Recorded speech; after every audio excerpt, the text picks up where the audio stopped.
behalf of Corona Remedies Private Limited, I You can welcome make it all the. slideshow. You can make it full slideshow.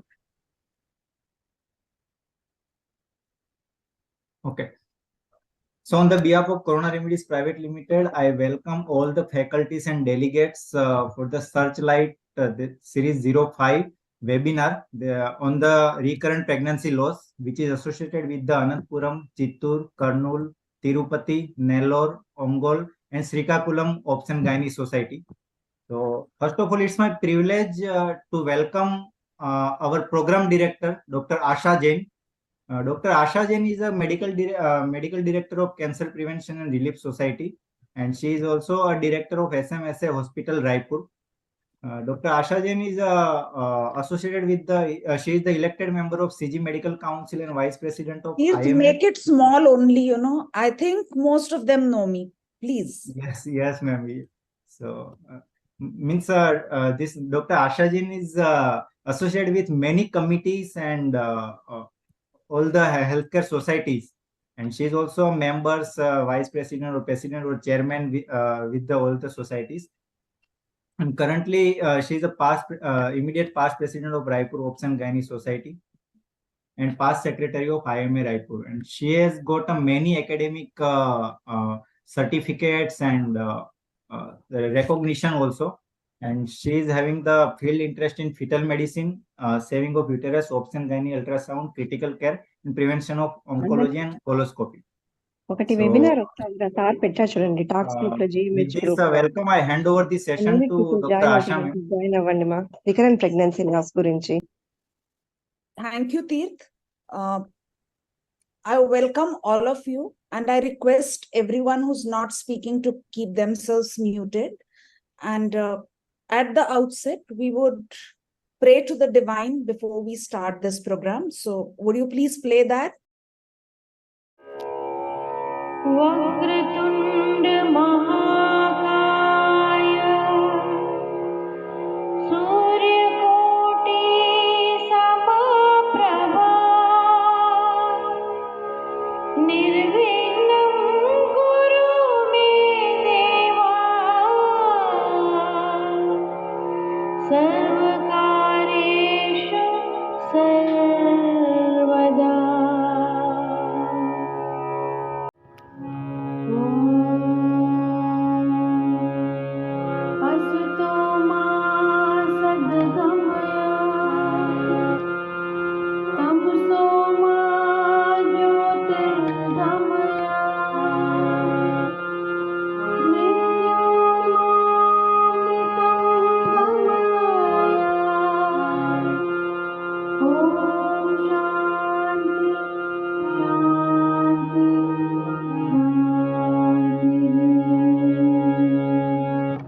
Thank you so much.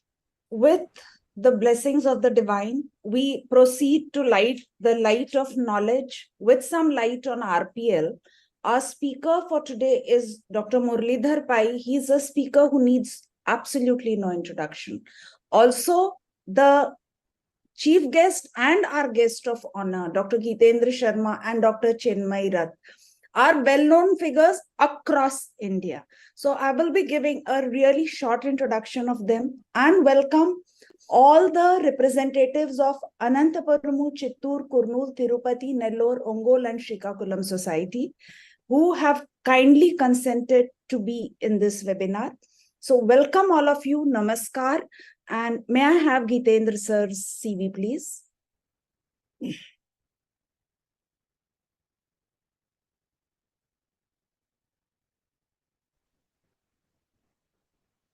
Not coming.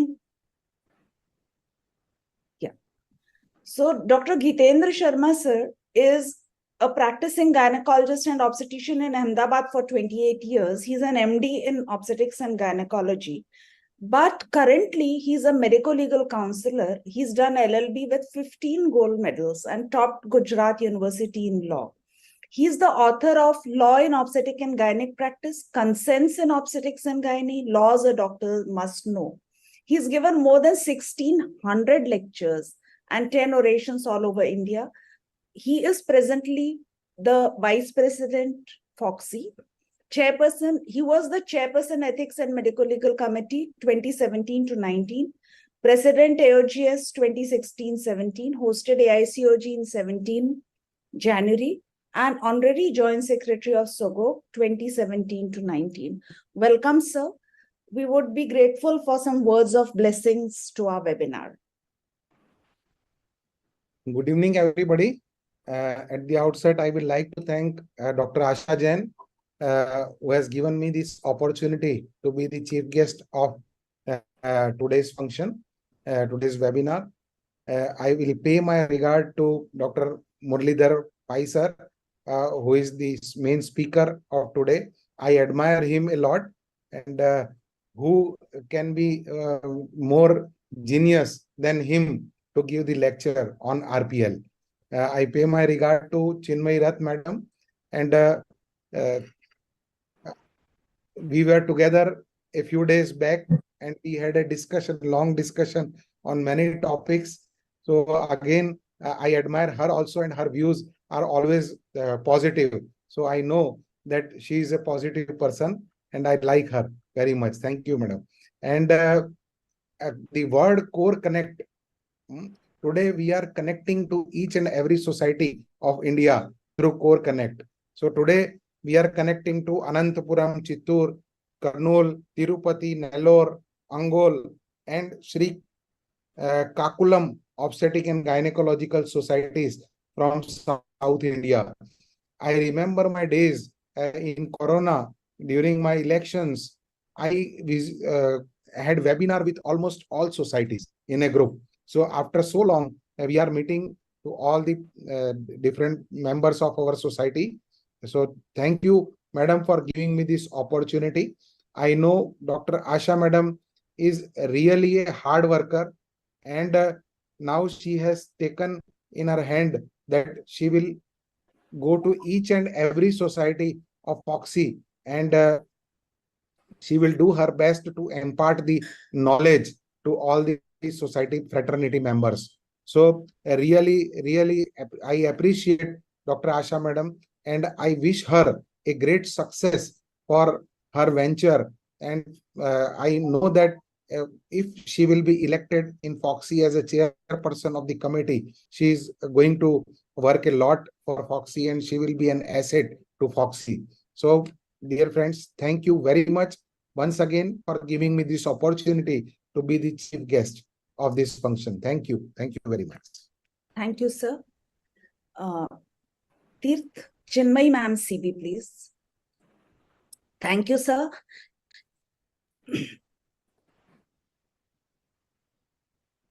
So, it's a privilege to introduce dear Chinmay, who is the Director, Resolution Fetal Medicine Center and Research Institute, Senior Consultant Fetal Medicine, Yashoda Hospitals, Hyderabad, and Chairperson Perinatology Committee, Foxy. She is the President, SFM Telangana Chapter, Member, Scientific Committee, IMA Telangana. It's okay, And madam. everybody knows you, and we all love you. So welcome, and I would like to really be blessed to hear a few words from you. Thank you very much, Asha madam. At the outset, I feel a little embarrassed being called guest of honor because I have in front of me are very, very honorable seniors here. Muralidhar sir is a teacher of teachers, and I have enjoyed every single lecture that he gives, and not only his work in academics, but sir gives a lot of philosophical advice also. And I really look forward to every word that he says, because it comes from years of experience, and it comes from somebody who is a teacher, not just by designation, but by a passion that I think goes way beyond, just general subjects. Thank you, sir, so much for always enlightening us. And really, the honor is completely mine to be present in this session. Geetendra sir is our respected Vice President of Foxy in this year. And like he said, we had several occasions, thanks to Dr. Rishikesh Pai's Yatra, to actually, in Yatra, you don't just cover distances, you actually make a lot of friends along that journey. So I learned a lot of things from him, and especially in medical practice, medical legal issues are becoming very important, and his insight into that is tremendous. Asha madam is another undaunting, undaunted personality who wants to move on and do the right thing, what she considers correct in her scheme of thoughts, and looking forward connecting to all the societies and giving them some good academic inputs of topics which have always been a challenge. Recurrent pregnancy loss is something which sometimes makes us feel very, very helpless, because despite everything we tell the patient, there's really not much we can do. But having a session and going through each aspect of it and learning from legends like Dr. Pai will always help us understand that, we are on the right track, we are doing the right things.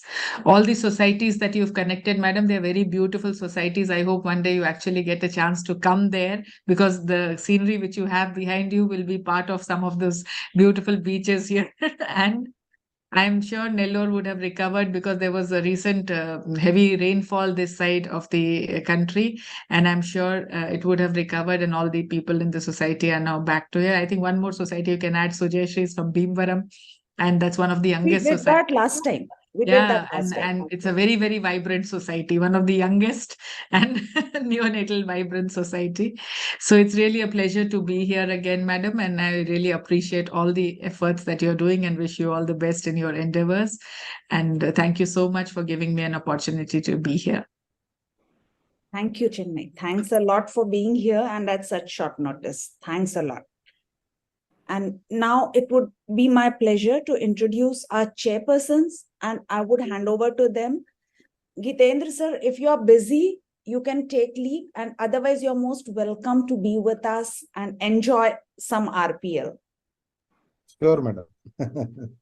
So our chairpersons today are Dr. Aruna Bidupalli, Dr. S. Venkatramana, and Dr. Parthasarathy Reddy. Right now, I can only see Aruna ma'am. May I have the CVs, please? So, welcome Aruna ma'am. She is an MBBS MD DGO from Mysore University. She is a trained laparoscopic surgeon trained by Dr. B. Ramesh, Bangalore. She is running a super specialty hospital by the name of Snehata Hospitals in Anantapuram since last 30 years. She has vast experience of conducting thousands of deliveries, including different types of high-risk pregnancy cases, specialized for treating infertility cases, and has conducted advanced lap gynec surgeries in the hospital in the last 23 years. She is the managing director of Snehata Hospitals. She is also the president of Anantapur Obstetric Gynec Society and has organized many free camps, honored by Rotary Club, conducted many CME as president Anantapuram. So welcome, ma'am. Thank you, Next, madam. please. Next, please.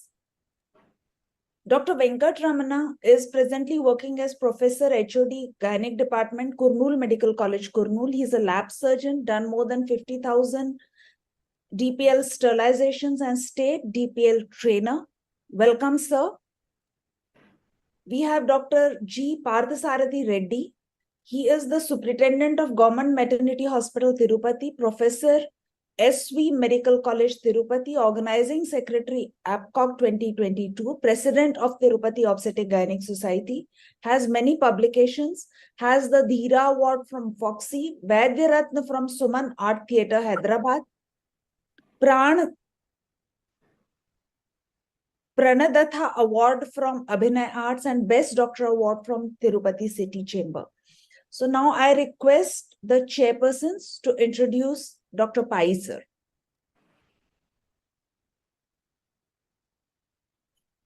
Over to you, Aruna ma'am. Ma'am, we also have Dr. Venkatramana with us, sir, joining Yeah. too. He will introduce the topic then. Hello, I am Dr. Aruna, President of Snehata Anantapur Obstetric Gynec Society, and I am very happy to introduce Professor Dr. Muralidhar Pai. He is MD FRCOG, FICOG, FKCOG, and FICMCH. He is a Dean of Sikkim Manipal Institute of Medical Sciences, Sikkim. He is a Professor of Obstetrics and Gynecology. He is having 36 years of academic experience. He got more than 20 awards, 15 international fellowships, 207 publications to his greatness, and he wrote 2 textbooks and 757 guest lectures. to His Highness. I'm very happy. Okay. Dr. Venkat sir, would you like to please introduce the topic a bit? You're muted. We are very nice to see the Dr. Murdev and senior persons in this webinar, madam. Thank you for this opportunity. Can I upload my slide now? Thank you very much, Dr. Asha, for inviting me for this talk.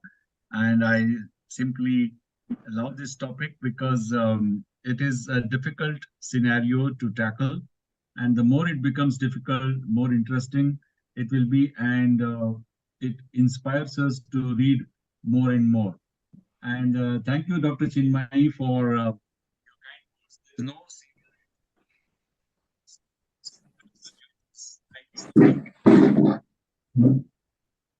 made Something very wrong with your good name audio. for yourself. Can you hear me? Yeah, now it is better. In between, it had gone away. Okay, so now you can hear, right? Okay. Yes, sir. And it's always a pleasure to be in the company of Dr. Geetendra Sharma. So without wasting much time, let me straight away jump into the topic, which is recurrent pregnancy loss, a practical approach. Because there is a lot of theory, but what is possible and what is not possible should be clearly understood to give better experience to the patients who have been wanting that just one baby. So recurrent pregnancy loss is one of the most frustrating and difficult areas in reproductive medicine because the etiology is often unknown and there are only theories and theories behind that. And there are few evidence-based diagnostic as well as treatment strategies. And I'm going to elaborate all of them and I'm going to explain what is possible and what is not possible. Scheme of my learning today will be, I'll be talking first on general aspects, then etiopathogenesis, investigations, and management. You know that the triad of pregnancy loss consists of pre-implantation loss, which is basically like a unexplained infertility, and there can be peri-implantation loss, which is like recurrent implantation failure. Both of them actually also may be the reason for recurrent pregnancy loss, especially the second one, peri-implantation failure, but we usually do not go that far. But when I talk on management of unexplained recurrent pregnancy loss, I go in detail about peri-implantation failure, but today I'm not going to go there because it's another 40 to 50 minutes talk. I will restrict myself to post-implantation failure, which is true recurrent pregnancy failure. As far as definition goes, theoretically, or shall I say traditionally, it's been 3 or more consecutive losses. But practically, we saw that, in 2014, this European publication in human reproduction came up saying it may include even biochemical and non-visualized pregnancies because they had the same negative impact on future live birth as an intrauterine pregnancy loss. That means you don't even have to visualize a sac inside the uterus, and there could be a loss before that. Somewhat comes under the domain of peri-implantation failure. But as far as pregnancy is concerned, that is a pregnancy, so that has to be included. But more importantly, in 2020, this American Society of Reproductive Medicine said that there is no need to wait for 3 losses. 2 or more consecutive losses are good enough to, or bad enough to start off investigating this lady or couple, I should say, because there is a good amount of paternal contribution as well as in recurrent pregnancy loss. Because the documented by ultrasonography and histopathological examination will have the same risk of subsequent loss in a clinically significant and is clinically significant, that is up to 35 to 60%. This becomes a little more clear when I talk about the next slide. The incidence is around 1 to 2% theoretically, which itself is high, because if you go by the general population and make a calculation, the recurrent pregnancy loss should be somewhat like 0.003. So when you compare to this calculated incidence, 1 to 2% looks very big. But practically, we see that it is in fact little more, that is 2 to 3%. I was talking about the loss in general. That's where we calculate the loss going by just gestational age in a non-recurrent pregnancy loss is less than 6 weeks, up to 57% will lose there. And many patients will not even come to you because they simply think that it is a irregular period. But by 6 weeks, most of the patients, especially nowadays, they do some pregnancy test at home. So 6 to 10 weeks, it is almost 15%. But more than 10 weeks, the incidence comes down to 2 to 3%. And definitely, these are the ones where probably fetal pulsations were already seen, and after that, they have been lost. If I go by maternal age, and if I divide that into 3 categories, that is 20 to 90, which is considered as the most peak, and then 30 to 39, and very rarely some also become pregnant after the age of 40. Now, as far as spontaneous abortions go, in 20 to 29 age group, it is around 10%. The actual one is 11.5. I have rounded up for easy understanding. It doubles in the next decade, and it again doubles after that. So you can easily remember, after the age of 40, the incidence is more than 40%. So 10, 20, 40, easy way to remember. If I consider 20 to 29 is the first decade of reproductive life, then it is 10%, then it doubles. Next decade, 20%. As far as ectopic pregnancy, also I have rounded up the figures to have an easy remembrance. In the first decade, it is like 1.5, and it doubles to 3% and further doubles to around 6% after the age of 40. As far as stillbirth rates per 1,000, it is 4, 5, 6 in the 3 decades. So this will give us an idea about the natural loss, or I would say the usual loss that occurs even in the absence of recurrent pregnancy situation. It helps us in counseling the patients. The risk of subsequent loss, if we talk in terms of this, that means suppose a lady loses first pregnancy, the subsequent loss is not so much, 11 to 13% only.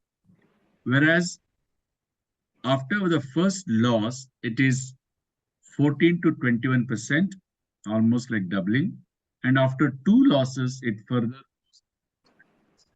I take the first one as 10%, then 15%, and then goes up to 30%. But as you can see very clearly here, it doesn't change much after 2 loss or after 3 loss. That's exactly why probably American Society of Reproductive Medicine said, you don't have to wait for 3 losses. The effect is same, whether it is 1 loss, 2 loss, there is a change. But after 2 loss, you can see that it is 30%, and after 3 loss also it is 30%. So you can simply go with the 2 losses as the definition. What's the risk as far as the for RPL? As far as the cause of RPL is concerned, the risk is influenced if they are carriers of 22 to 22 translocations, because these are some of the structural defects in the chromosomes. It will always miscarry. So we have to go for this microarray when they have got more than 2 abortions. It is better to do chromosomal analysis, not just that. You have to go for microarray of both mother and the father. And if they have this defect, that is 22 to 22 translocation, you can be rest assured that all pregnancies will be lost. So you may advise artificial insemination or donor insemination. That's where I was telling the patients with recurrent pregnancy loss, they'll be surprised when you advise fertility enhancing methods by donor insemination. They will be saying that, look here, our problem is not conception, our problem is losing the pregnancy.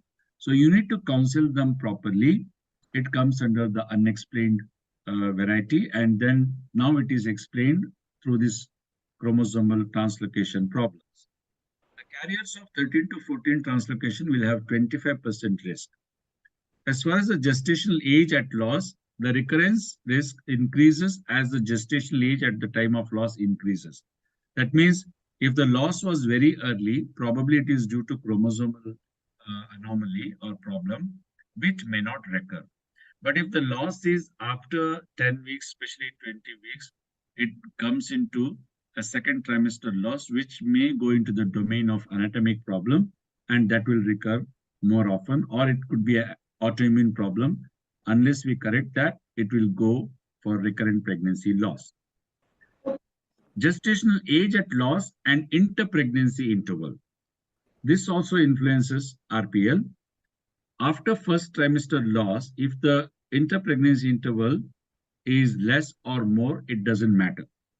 But after second trimester loss, if the interpregnancy interval is less than 3 months, she will have more loss. For example, if she just aborts now and within another 1 month or 2 months, if she conceives, she will again go for loss, because the factors that were prevailing during this time, that is second trimester, will continue to prevail unless it's been tackled in the interpregnancy interval or during pregnancy.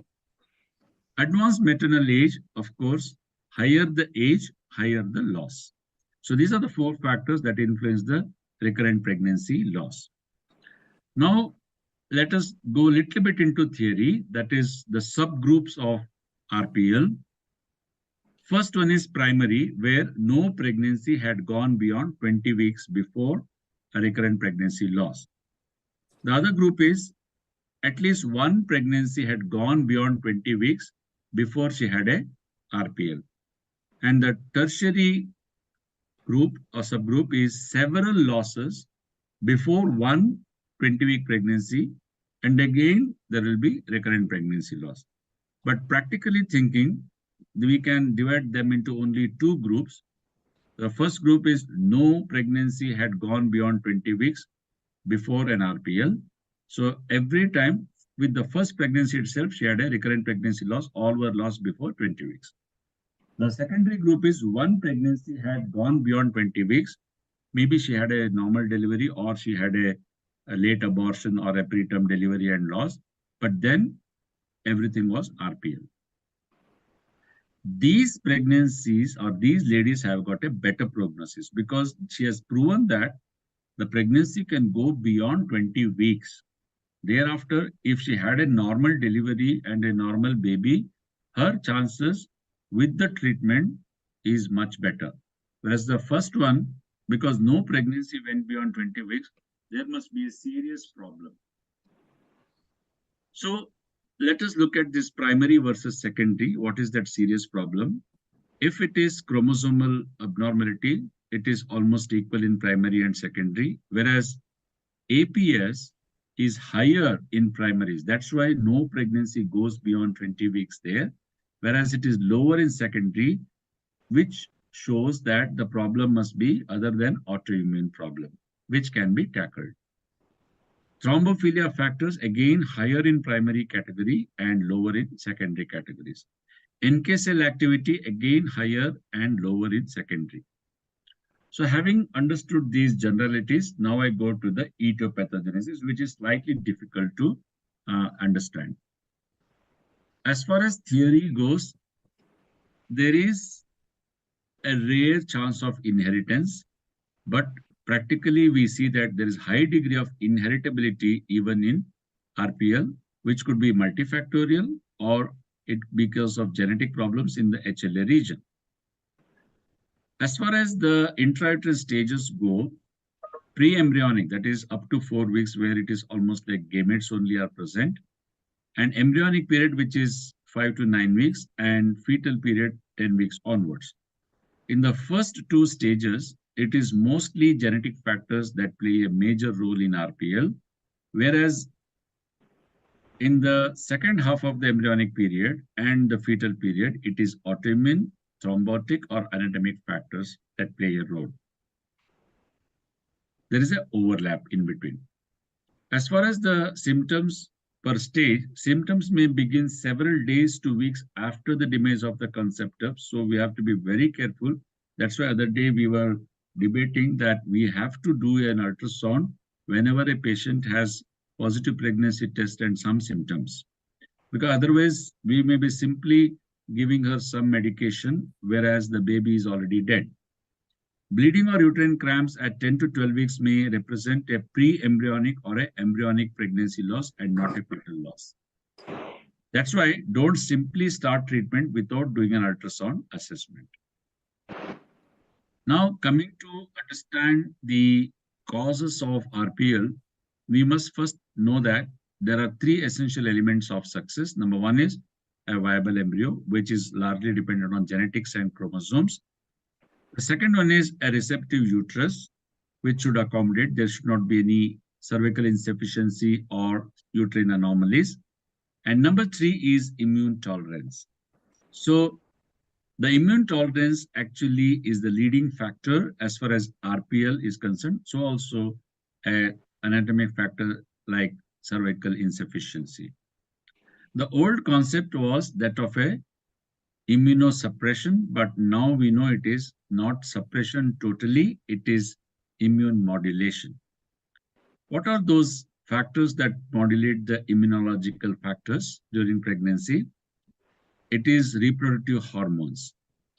The allogenic factors cause RPL by mechanism similar to graft rejection in transplant recipients. After all, the baby has got 50% foreign antigen, isn't it? So that is naturally and easily rejected by the mother, unless there is an immunological modulation where mother accepts that foreign antigen. Lack of essential components of the networks that provide immunological protection in the embryos, such as appropriate expression of complement regulatory proteins. Which are these hormones that modulate the immune system? Of course, P for pregnancy, P for progesterone. So it promotes Th2 type of response, which is responsible for maintenance of pregnancy. Estrogen, of course, downregulates delayed type of hypersensitivity reaction, so the fetus is not rejected. Prolactin stimulates both cell-mediated and humoral immune responsiveness. Progesterone deficiency will give rise to characteristic inflammatory responses such as prostaglandin release, which will cause uterus to contract and the baby is expelled. It also has cellular immune system activation, so baby will be killed. It has got increased blood vessel permeability. There will be subchorionic hematoma and baby will die and it will be rejected. So it is very important that there is no progesterone deficiency. In other words, for a successful pregnancy, there should be a balance between Th1 and Th2 systems or facilitatory and rejection processes. Progesterone favors Th2, whereas in a case of RPL, it is in favor of Th1, which is a rejection reaction. Now I come to the causes proper. Undisputed causes of RPL. Number one is parental chromosomal abnormalities. Now, I want to talk a little bit more about chromosomal problems. If we are talking about single abortion, stray abortion, the role of chromosomal problem is up to 70% sometimes. But when it comes to recurrent pregnancy loss, the role of chromosomal abnormalities is less than 3%. However, it is one of the undisputed causes of recurrent pregnancy loss, especially as I told earlier, if the couple have got that Robertsonian translocations 22 to 22 or others, then they are sure to have recurrent pregnancy loss, and every time they conceive, they will have a loss. Though less than 3%, chromosome is a major factor. Chromosomal abnormality is a major factor, undisputed factor in recurrent pregnancy loss. So we have to investigate for that. The second one is an autoimmune problem, which is also undisputed cause, which is mainly antiphospholipid antibody syndrome rather than anti-nuclear antibody syndromes. Because in antiphospholipid antibody syndrome, pregnancy loss is the leading symptom. So as I said, the chromosomal problem can be structural or numerical, and obviously it will be there in first degree relatives. So history of consanguinity is very, very important. The rearrangements, 3 to 5% of couples with RPL have a major chromosomal rearrangements, such as translocations. It could be balanced, which is reciprocal in 60%, Robertsonian in 40%, or it could be unbalanced or inversions. As I said earlier, as far as autoimmune cause is concerned, APS is the only autoimmune condition in which pregnancy loss is the diagnostic criterion for the disease. In other autoimmune conditions, pregnancy loss may be there, maybe not, whereas other symptoms will be there. But APS diagnosis is made based on the pregnancy loss is present or absent. If there is no pregnancy loss, it is not APS. That much of correlation. Only ACL and LA have been clearly associated with pregnancy loss among the antiphospholipid syndromes. These are the two important factors that have been seen. And autoimmune problem is, or in that APS is responsible up to 5 to 15% of patients with RPL. As I said, as far as anti-nuclear antibodies is concerned, if at all you do more specific autoantibodies such as APL, anti-double stranded DNA, anti-Rho, anti-La, and pregnancy outcomes of women with or without ANA is the same. So it is very difficult to blame ANA for RPL. ANA test is a potential prognostic tool for RPL, which merits further research as far as this particular article is concerned. But available data do not support testing women with RPL for ANA. Having said that, many clinicians, many fetal medicine specialists, as a routine, they do ANA. I have no objection for that as such. But the meta-analysis which came up in 2020 showed that positive rate RPL is only 22%, whereas in the controls it was 8.3, thus sort of supporting, but they made a caution. Only higher titers had a significant association. Higher titer means 1:160. All said and done, there is a stark absence of evidence for a beneficial treatment, such as like IVIG and hydroxychloroquine. Actually, there is a trial going on and its report is awaited. Till such time, I would like to withhold the treatment with HCQ. Now I come to the disputed causes. Disputed does not mean that these are not the causes, that it is disputed only because in some patients, it causes RPL, these problems. In some patients, they do not cause RPL with these problems. For example, anatomic problems. Only in 10 to 15% of the patients, it's a cause of RPL. Others, even with these anatomic problems, they do not have RPL. Same goes true for hormonal. It is somewhere between 15 to 60%, such as luteal phase deficit, uncontrolled diabetes, thyroid diseases, PCOS, and hyperplatinumia. We have seen so many patients with diabetes going for successful deliveries. That's what I meant by disputed or controversial or debatable cause. Others like autoimmune, hemophilias, fibrinolytic factors, and finally we land up in an unexplained good number of patients, that is up to 50 patients, it is unexplained. But now I have a talk on unexplained RPL, but not for today, for another day. Anatomic causes can be anomalies such as avascular septum and increased inflammation or reduction in sensitivity to steroid hormones, impaired uterine distension, or it could be submucous fibroids, cervical insufficiency, defect endometrial receptivity, all of them come under anatomic causes. As far as LPD, that is hormonal cause, is concerned, it means inadequate secretory transformation of endometrium due to deficient progesterone production. It is seen in up to 35% of recurrent pregnancy loss, also implicated in infertility in around 20% of cases. Usually they have early loss because it's the early time that the luteal corpus luteum supports the pregnancy before the placenta takes over, around 10 to 12 weeks. So if there is a very early loss that is less than 10 weeks, we can think of LPD in addition to chromosomal problems. Luteal blood flow significantly correlated with the serum progesterone, lower in women with luteal phase defect than in women with normal luteal function. The causes in unstimulated cycles, that is a natural cycle, is that maybe there is decreased FSH. As a result, there will be poor follicular production, abnormal pattern of LH, that's why there will be decreased progesterone, or it could be premature demise of corpus luteum, or whatever it is, the progesterone available is not good enough to stimulate the endometrium.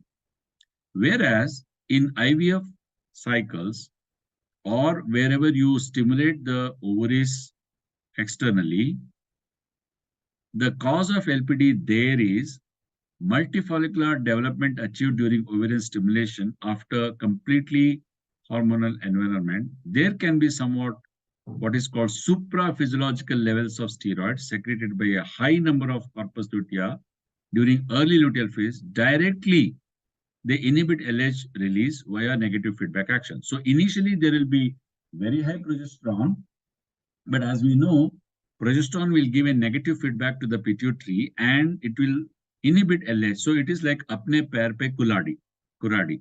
So they are actually negating their own secretion.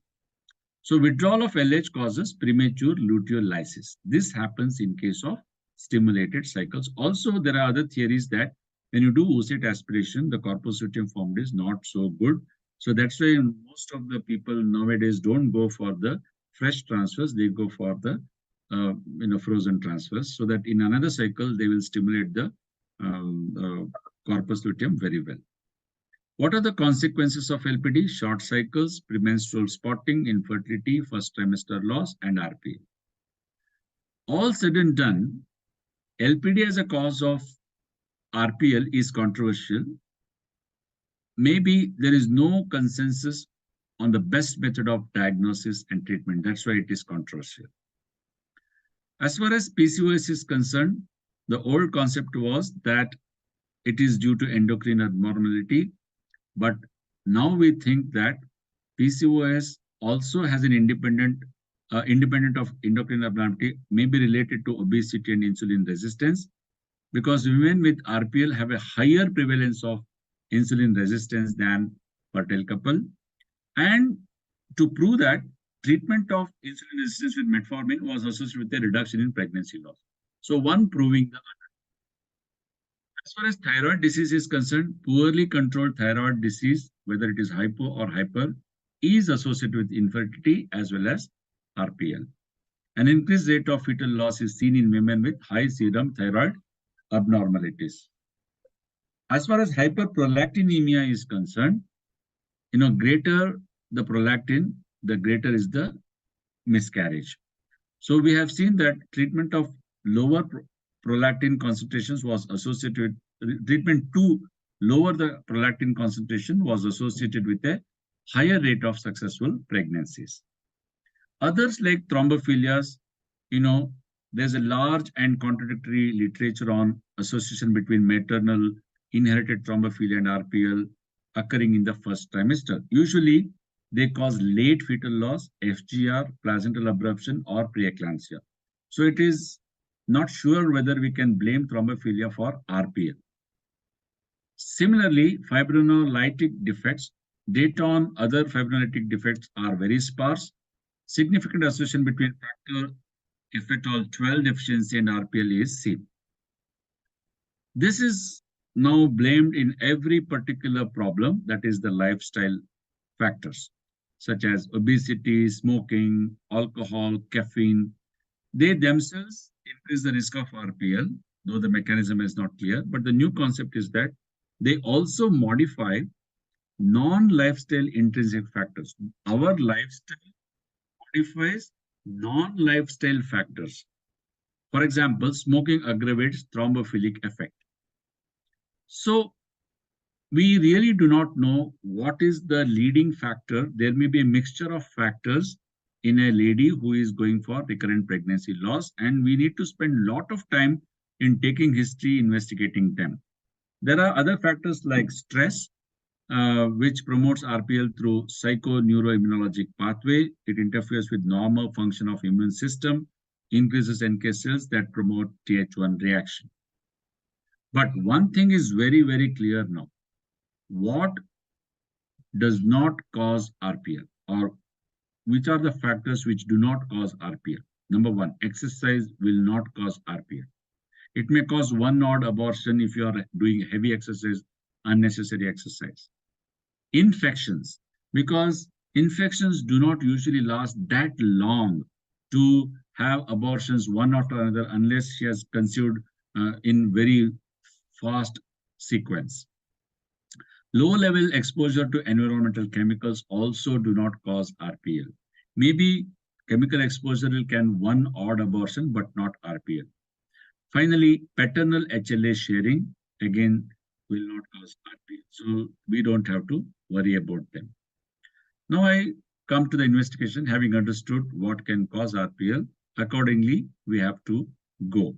History is very important, as you all know, that menstrual cycle history will tell us whether there's a possibility of PCOS, and breast secretion history will tell us that there is a possibility of hyperprolactinemia. Similarly, gestational age and character, if it is early loss, chromosomal or hormonal, as I already mentioned, LPD, and the chromosomal abnormalities. If it is a late loss, it means either a cervical insufficiency or autoimmune problems.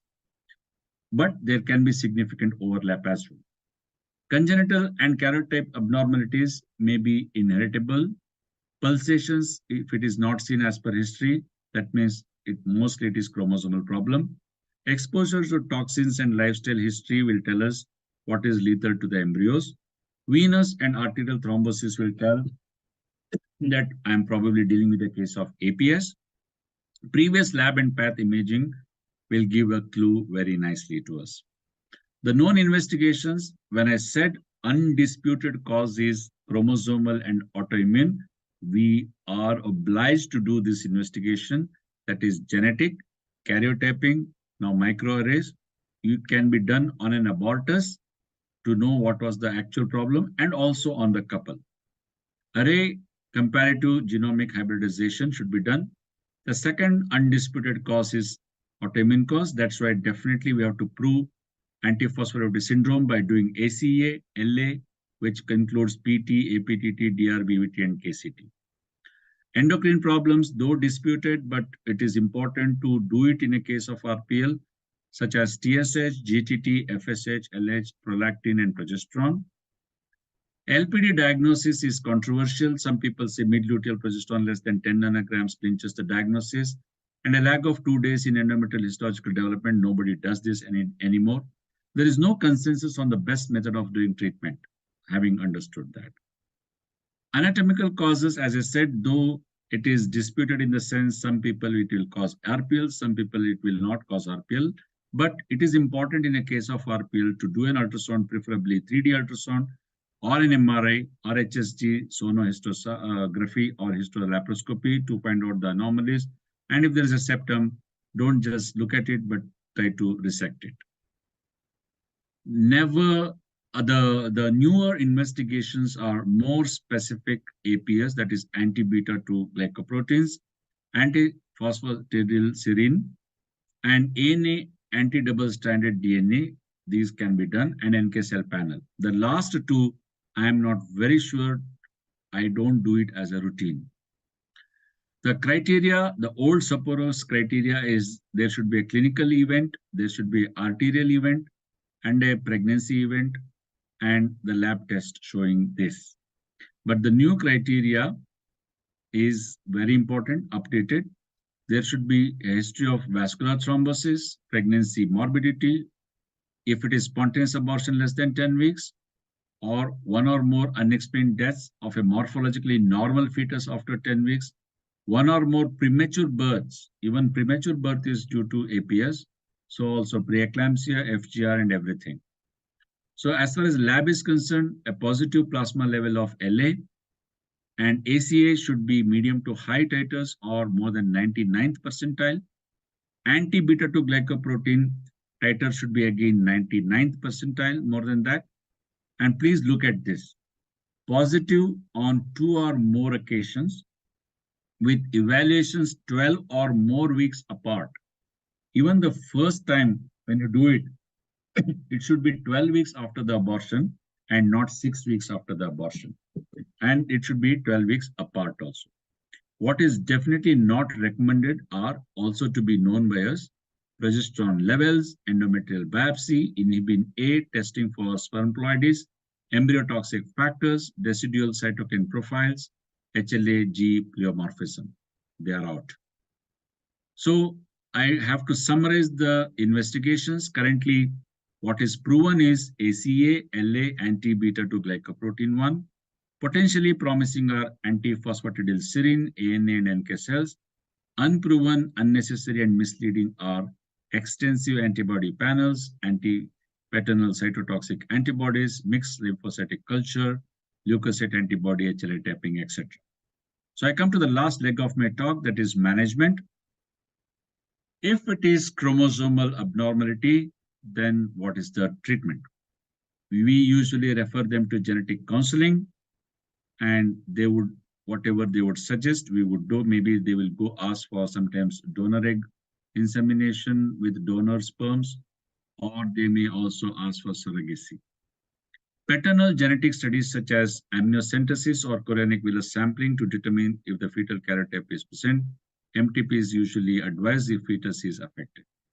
Peri-implantation genetic diagnosis can be used to avoid transfer and implantation of an affected embryo. This advantage is there only in a IVF cycle, not in the natural pregnancy.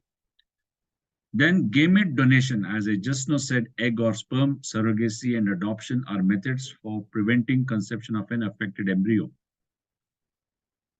As far as the treatment for autoimmune problems, old concept was immune stimulation by paternal lymphocytes, but it has got problems, so it is out. So also immunosuppression by steroids. So then what is done?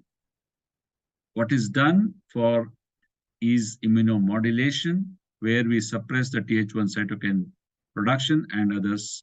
So we give either IVIG, which is very expensive. You can also give progesterone, which is an immunomodulator. It could be natural, macronized, or dihydrogesterone, which also now comes macronized. So APS treatment basically includes antithrombosis, that is heparin plus aspirin. Aspirin is usually 75 mg per day. With one or more fetal loss more than 10 weeks, heparin is 1 milligram twice a day should be given. But if the pregnancy loss was less than 10 weeks, then once a day is good enough. Now, heparin is usually started once you are sure of the pregnancy. Aspirin also, that is once the pulsations are seen. And aspirin is usually started 1 week before the delivery. Heparin can be stopped 12 hours or even sometimes 8 hours before the delivery, but it has to be restarted after 6 to 8 hours after delivery. So you can add to this immunomodulators, nothing but the progesterones. The heparin prevents thrombosis. Also, it can be promoting the trophoblastic invasion, inhibits trophoblastic apoptosis, restores placental HCG production, alters cellular immunity. That's why it is nowadays given even in unproven cases of APS, sometimes up to 3 months it is given, because APS can be proven even by clinical factors, not always the ACA and LA may be elevated. ANA, HCQ, and prednisolone, as I said, I would withhold till the reports come and say that definitely it has got a role. As far as other hormonal problems is concerned, if there is hyperprolactinemia, cabergoline bromocriptine can be given. Cabergoline is once a week advantage. Hypothyroidism, give thyroxine. HbA1c more than 6.5, strict sugar control pre as well as post conception. PCOS with insulin resistance, if you gave metformin for ovulation induction, it makes sense to continue up to first trimester to prevent abortion. In LPD, of course, there are different approaches. First approach is correction of any underlying condition, that is hypothalamic dysfunction, thyroid dysfunction, or hyperprolactinemia. If no underlying abnormality is detected, then the empiric treatment based on limited and reliable data to promote endometrial maturation, to enhance endometrial receptivity, and finally to support implantation and development of early pregnancy. What is given? Usually, HCG can be given. The rationale is it stimulates endogenous progesterone. It is beneficial in women with recurrent loss before pulsations appeared, with irregular cycles. But the disadvantage is that there is a chance of OHSS. So you have to be very careful. It is not beneficial in women with chromosomal abnormalities and APS. So HCG is definitely for LPD, not for other things. In ART cycles, GnRH analogs, whenever we use, definitely there is a case because it suppresses the gonadotropin secretion. Once downregulated pituitary functions does not resume until 2 to 3 weeks after GnRH analog therapy. So we have to give that. HCG trigger suppresses LH production via short loop feedback mechanism. So supra-physiological levels of steroids secreted by high number of corpus lutea will give rise to decreased LH, which I already explained. So that's where probably you have to start giving progesterone also. It seems agent of choice for luteal support because HCG is associated with high risk of OHSS. But that said, progesterone as a luteal phase supporter, it's a controversial topic at the best due to wide and empiricality of the transverse clinical usage. When to start is a question. Day after ovulatory HCG dose or day after oocyte retrieval is the best time. On the day of embryo transfer also is okay, but there was no difference in implantation, pregnancy, ongoing pregnancy rates when progesterone was delayed until a day after fertilization. But when to stop? Large variation is seen in different studies, 10 to 12 weeks, 10 days to 12 weeks of gestation, some people say, if pregnancy is positive, up to 30 days after embryo transfer until fetal heart activity is seen, because thereafter the placenta will take over. Some people say up to 12 weeks. All said and done, studies on efficacy of progesterone in RPL and LPS are fewer. They do not fulfill all the criteria of a proper research. Hence, final word has not yet been said.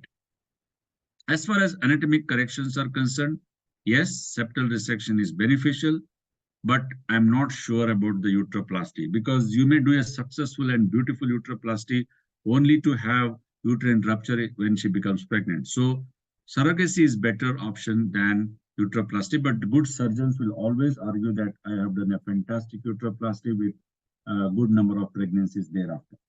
Cerclage has no proven benefit as an empirical treatment. Having said that, in a proven case of cervical insufficiency, cerclage goes a long way in giving a live birth. I already talked about infection. When it is not a cause of RPL, they do not have a reason to be treated for that. No proven rule, no benefit of treating. So to summarize the treatment of RPL, the proven treatments are anticoagulation, whether it is aspirin, heparin, and with the immunomodulator there, that is progesterone mainly. Potentially promising are IVIG immunomodulators. It could be progesterone, HCG, or HCQ. But these are the misleading, ineffective, and potentially dangerous ones, that is prednisolone or prednisone and leukocyte infusion therapy. So I'll wind up my talk with summarizing what I said so far. You don't have to wait for 3 losses. Start investigating after 2 losses. It is mandatory to test for ACA and LA, because these are the proven antiphospholipid antibodies that affect the pregnancy. TVS for knowing the uterine anomalies, TSH, GTT to know whether they are under control, parental chromosomal studies because chromosomal anomaly is also a undisputed cause.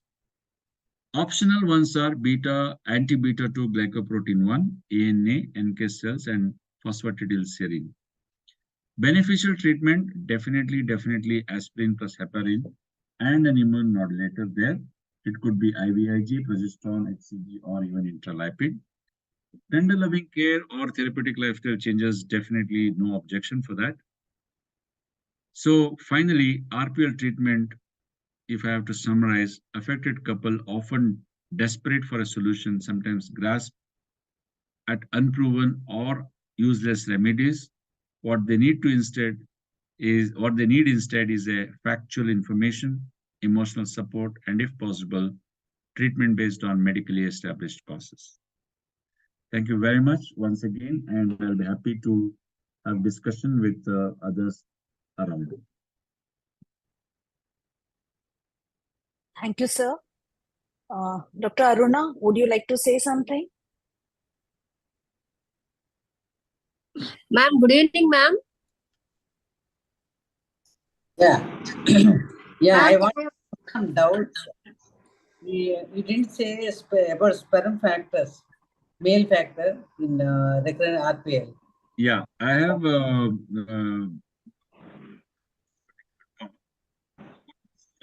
been found that it is usually the female factors which are more responsible for RPL.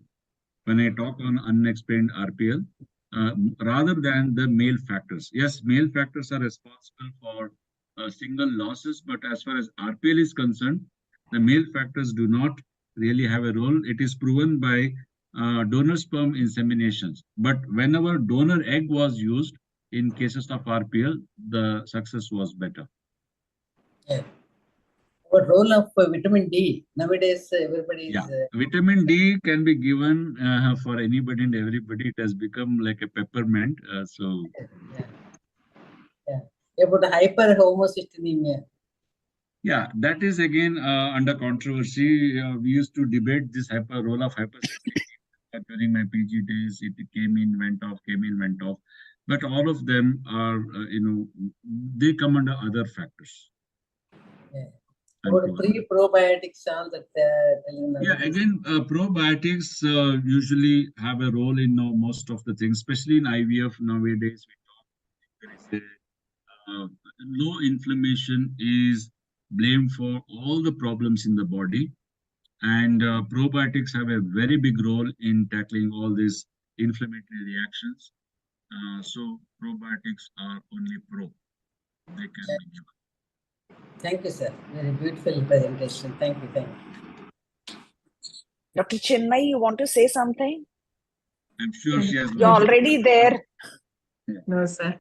It's really wonderful. And there's nothing much to say in the sense that, say, you've covered almost everything. But like you said, in the end, although we never have a real reason, we should not resort to unproven therapies. Nowadays, we are under a lot of pressure. People come with that IVIG and a lot of things which we know that it doesn't work. Yeah. So there is a trend towards advising these couples IVF just because of pregnancy loss. Yeah. But like you said, again, unless they change the patterns of things there, that is also not a proven method. Yeah. So when I talk about unexplained RPL as a treatment for that, yes, IVF, even direct insemination. So your audio again, we can't hear. Yeah. How can you hear? No, sir. Is there some headset or something connected? Because no, suddenly we lost you.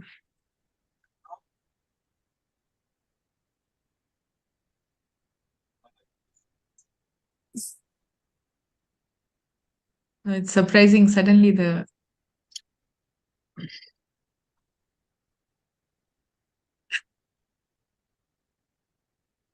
So, one thing I would like to comment on is that, like I'm in a B class city. So you investigate the routine investigations that you've said. Then the patient goes to a bigger city. And then they have that protein S and everything tested. So where does that role come in? When are you going to do that testing? Yeah. Now I got your voice.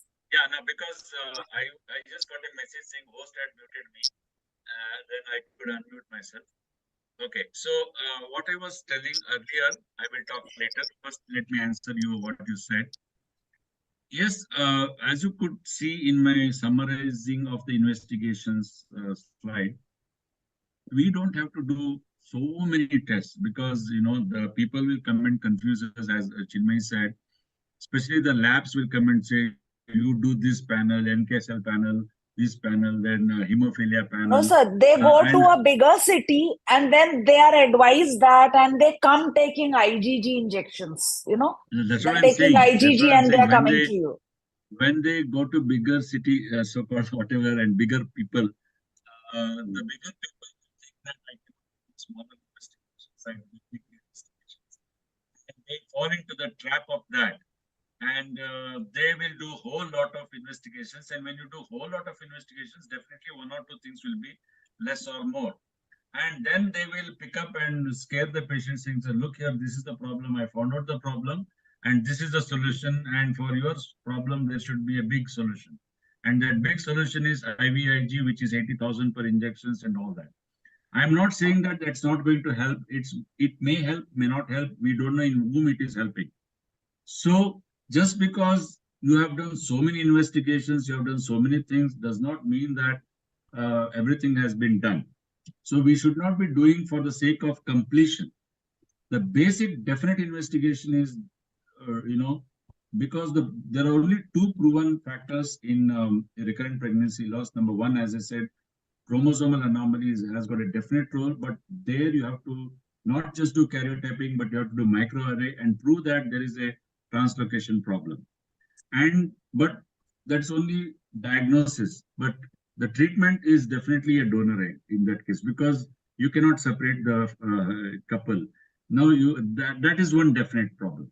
Second one is APS. And for APS proving, you don't have to again go to big cities and all that. I'm sure everywhere now ACL and LA is available. Those are enough. In fact, that is also not required, because if you have any clinical clue, say with the history, like, history of thrombosis, history of recurrent pregnancy loss itself is good enough to just empirically start on aspirin and heparin. And these two are ultimately do whatever test you want. These two are good enough. Now, progesterone is something like a tadka, which is making a immunomodulatory or pro-aspirin and heparin role. So that could be anyway added. But there is no role as such in a case of unexplained recurrent pregnancy loss. So I think with a small, that's what happened.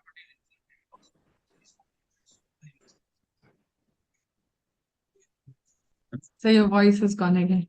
I don't know why it is. My mic is on, but now we can hear. Now we can hear. Yeah. No, what I was telling is same thing happened with infertility. Initially, 20 years ago, we used to do a whole lot of investigations. Now we straight away do just one TVS and maybe AMH. That AMH is also nowadays not required. AFC is good enough. And let it be endometriosis, fibroid, or whatever it is. We don't have to treat everything by laparoscopy and other things. We can straight away start inducing ovulation or straight away go for IVF. So things are becoming simpler. Because of a better understanding of the subject. That's what I feel. Thank you, sir. Dr. Venkatraman was here. He's left. So, thank you, sir. Thanks a lot. Thank you for accepting my invitation at the first go. I'm really very grateful. Thank you, Aruna ma'am. Yeah, ma'am. And thank you, Dr. Chinmay, for being here. And with due permission, we will start the panel, which will actually be just a practical demonstration of what sir has already said. So, ma'am, can I ask one doubt, ma'am? Good evening, ma'am. Yeah, please go ahead. Sir is still there. You can ask, ma'am. Ma'am, how to send the... Tirth, I will share the slides. How to send the fetus for examination, ma'am, to know the any abnormalities there. Sir, that's for you. What is that? How to send the? Fetus, sir, miscarriage. We can do the analysis, you told us, sir. How to send it, sir, for examination, sir? No, you can send the fetus for the. Is there any preservative we can add, or with normal saline we can send it, sir? I think normal saline should be good enough. If you can immediately transfer. You should not put formalin, in fact. Yes, sir, that's why, sir. Sir, from heparin, when we can start, sir?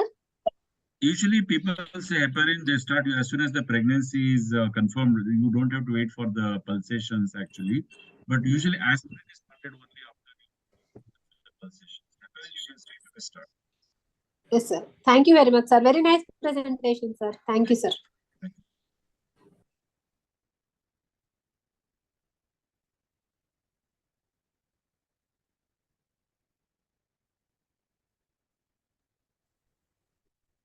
Thank you, sir. Thanks a lot for spending so much time with us and enlightening us on this topic.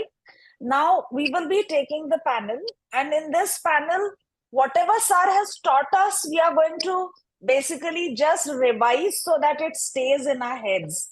Otherwise, we tend to, just listen and forget. So I would like to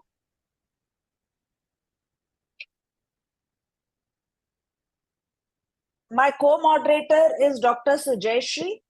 You all know her, and these are the panelists.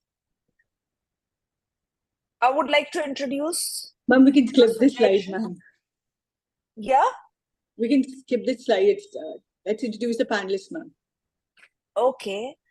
So we have as an expert, Dr. Captain T. Seshasai. He has been kind enough to put all the guidelines in the group. So you know what I could not download also, he has put everything we can save for future reference. Thank you so much, sir. He's the expert of our panel. He's worked in the army as captain for 5 years, NSS program officer at SV Medical College, Tirupati. He's the secretary of Tirupati Gynec Society for 20 years. Chittoor Obstetric Gynec Society president, and has worked as a professor. He's a Lions Club member and has many, many accords. Dr. Baby Shalini, she is assistant professor at AIMSR Chittoor, secretary of Chittoor Society. She has done a certificate course in contraception and GDM. And her areas of interest are very interesting: creating a positive childbirth experience, childbirth education, PCOS, and minimal access surgery. We have Dr. V. Radhalakshmi. She may not join us because she's gone for her visa. She is presently working as professor at Shantiram Medical College, Nandyal. Previously worked at KMC Kurnool and GMC Anantapur. She has very many achievements, gold medals, papers as an examiner. Dr. Apoorva is down with viral like me, so she is probably not going to join us. She has a fellowship in reproductive medicine and fertility training from Brussels, diploma in gynec endoscopy, diploma in ultrasound from Chennai. She is editor of Decision Making in Fertility, director International Fertility, and editor Decision Making in Infertility. We have Dr. A. Sridevi. Ma'am is with us, and she's an associate professor, Department of Gynae, GMC Ongole, UG at Kurnool Medical College, PG at SVMC Tirupati. She's a gold medalist, has got Best Doctor Award twice, trained in Harvard T2T, and did diploma in diabetes management. Dr. Sampathirao Sridevi.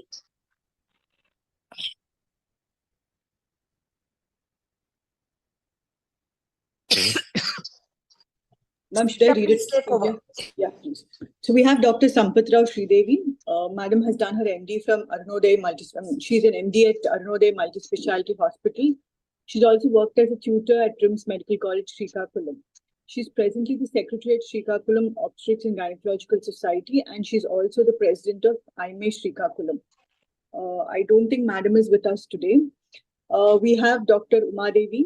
Ma'am is with us today. She's the assistant professor in the Department of Obstetrics and Gynecology, and she has clinical experience of 14 years. Welcome, ma'am.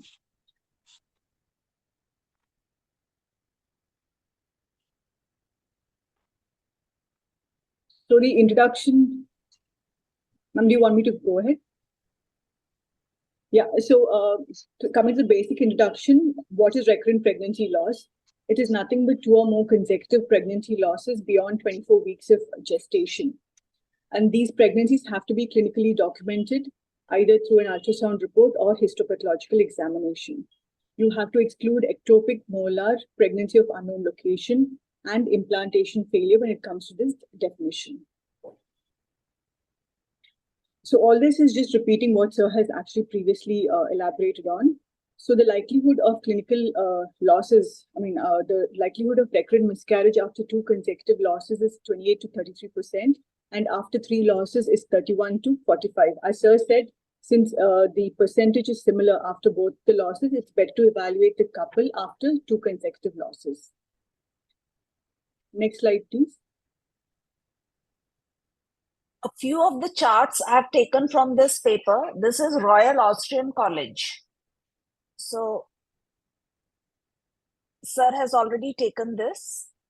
So with advancing maternal age, we have an increased risk of miscarriage. Yeah.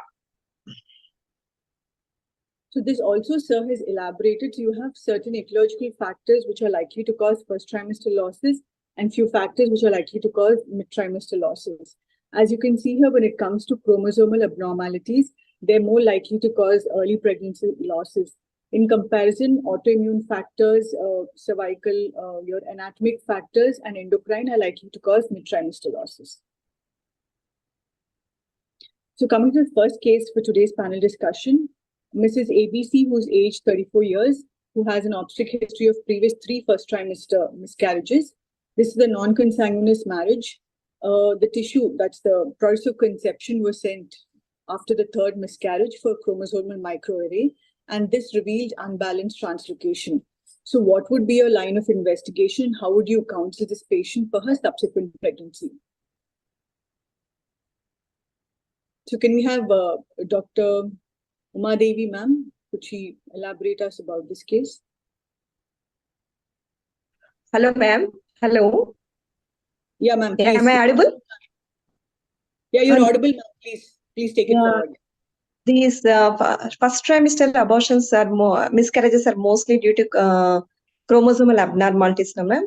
She had unbalanced translocation. So we'll go we'll investigate the parents. We'll go for parental karyotyping. Okay, am I audible? Yes, ma'am, you're audible, please. So we'll counsel the patient. We'll go for parental karyotyping, and we'll see initial abnormality in the chromosomes of the parents, and we'll go for genetic counseling also. We'll better go for donor gametes if at all anything is abnormality we can detect. Mostly parents will be carriers, no, ma'am. They'll have poor prognosis in unbalanced translocations. Dr. Seshasai sir, would you like to add something to this? Okay, madam. Translocation, the sperm problems might be there. You have to check.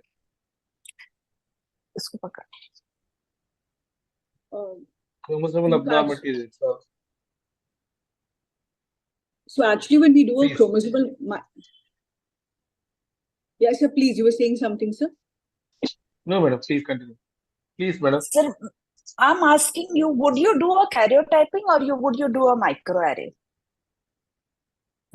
We have to do microarray only.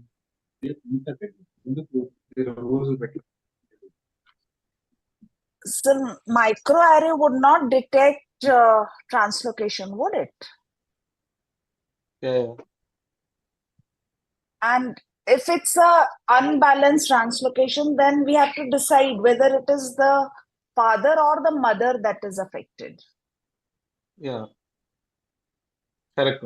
Because just now what Pai sir said, that if it is the male, then it doesn't really make much of a difference. But if it is the female only, then we have to really worry about a donor.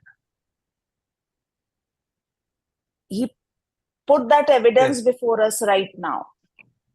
So these are the investigations. Now, in this case, she already has a unbalanced translocation. Okay. So we've done the parental karyotyping now, but are we going to do anything else? Is it possible for somebody?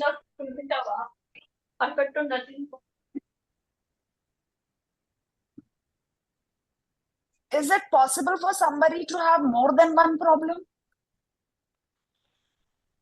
Chances are there. So what else are we going to do? Requesting all the panelists, please put on your videos and you can, answer whenever you feel like it. Please put on your videos and you can answer. So what Madam is trying to say is, will you be ruling out the other causes of RPL? Like, would you want to do a 3D ultrasound? Would you want to get her endocrine profile done, APLA profile done? So all this will help us come to a conclusion if it's only a genetic cause or it could be other causes too. Dr. Shalini, you were speaking, but we could not hear you. You have no sound. I think you should, log out and log in again. There's absolutely no sound. But mostly when we have translocations, Yes. it is related to parental issues, but I don't know how far these environmental or hormonal factors affect this translocation, ma'am. Is there any role of those factors in affecting the translocations? See, why it happened is a different question altogether. Now, our problem is whether it is there, whether the mother has it or the father has it. And then what we are going to do with that, right? And then are we also going to test for something? Are we going to test for something else? In such a case, will you test for thrombophilia, yes or no? You've already done the karyotyping. Are you going to do a transvaginal ultrasound? This is the chart you have that, this is what you do. What else are you going to do? In this particular case, out of this whole file, what are you going to do? Ma'am, we can go for thrombophilia screening, no ma'am, and also APLA screening we can do, ma'am. Okay, you'll do a transvaginal ultrasound or not? Yes, ma'am, we have to do the transvaginal ultrasound to rule out the congenital or acquired anomalies of the uterus, ma'am. If there is any separate uterus or archaic uterus, we have to look for, ma'am. Yeah. So, Dr. Shalini, want to add something? No sound. There's absolutely no voice.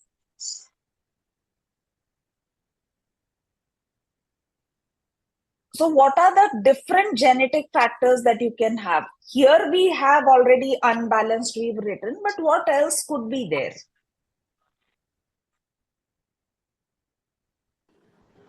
You've taken the chromosomal material, the fetal material, you've sent it for a checkup.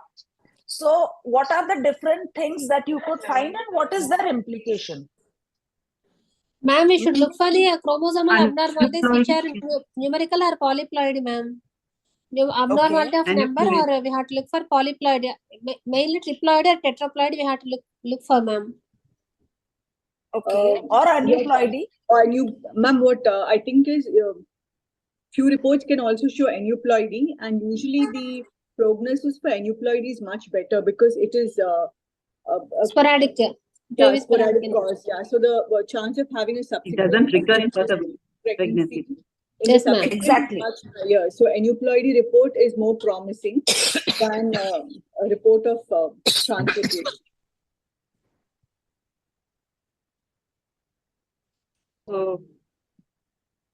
So When would you do it? After 2 abortions, or after 1 abortion, or after 3 abortions? After confirmed case of RPL, after 2 miscarriages, we can do the concept as karyotyping or microarray. Okay. Then, based on that, we can go for parental karyotyping now. Okay. Anyone wants to add anything? Anybody wants to add anything? These days, many patients, I'm giving you practical problems. The patient has had a missed abortion. She's taken a pill and aborted. How do you get that products of conception? You want to send it for a checkup, but how do you get it actually? Yeah, we can Madam, if you go for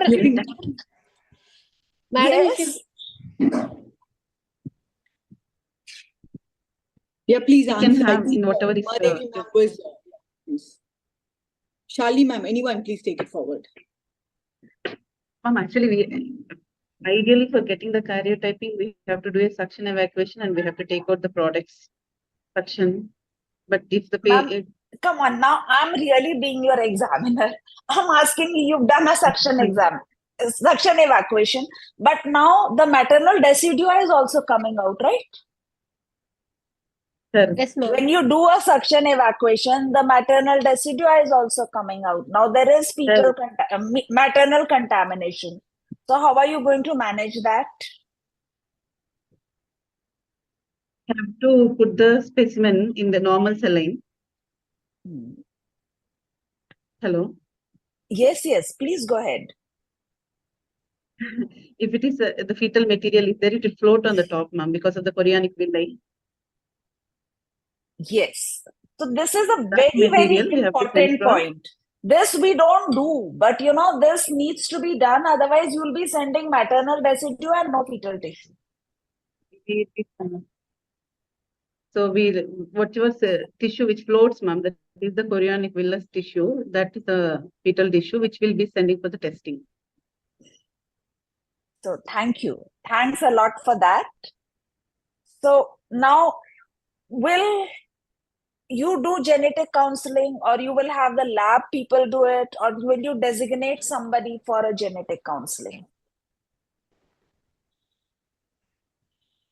Ma'am, usually we are asking the genetic counselor help, ma'am. Actually, I mean, we will be giving them the basic information, but the final genetic counseling, we are attaching them to a genetic counselor only. Okay. What is the scene in your place? Yes? Ma'am, I think based on the report, we can decide whether they really require genetic counseling. If it is aneuploidies, we can counsel them for successful subsequent pregnancies, where I don't think a counselor is required. Only if you identify a translocation, an unbalanced translocation, since there's likelihood of similar occurrence in the subsequent pregnancy, then they can be followed up with a genetic counselor.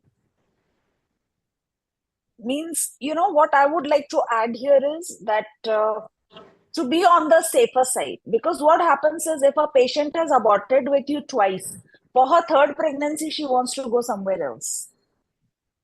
So to be on the safer side, it is always better to suggest genetic counseling. Means these are practical things that I'm saying. Yes, that, you have to save your skin. Otherwise, they'll say, you didn't tell us, we could have gone, we could have consulted. You don't know what is happening tomorrow, right? We've already seen that with the increasing number of abortions, the chances of an abortion increase. So, anybody wants to say anything about this? Any other addition?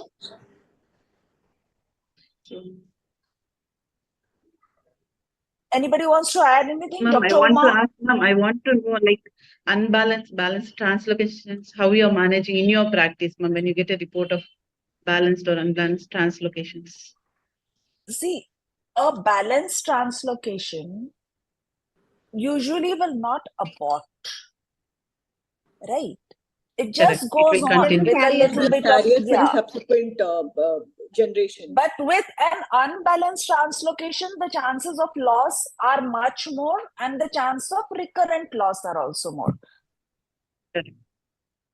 So most of us will be carrying some kind of balance translocation. Dr. Chinmay is still here. If she is there, I would like her to say a few words about this. Dr. Chinmay, are you there?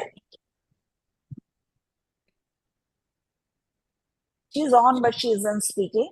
But a balanced translocation has a good prognosis and unbalanced one doesn't have. There is some problem with this thing. Yes.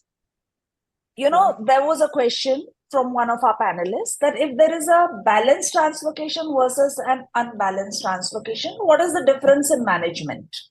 No, a balanced translocation does not cause problems.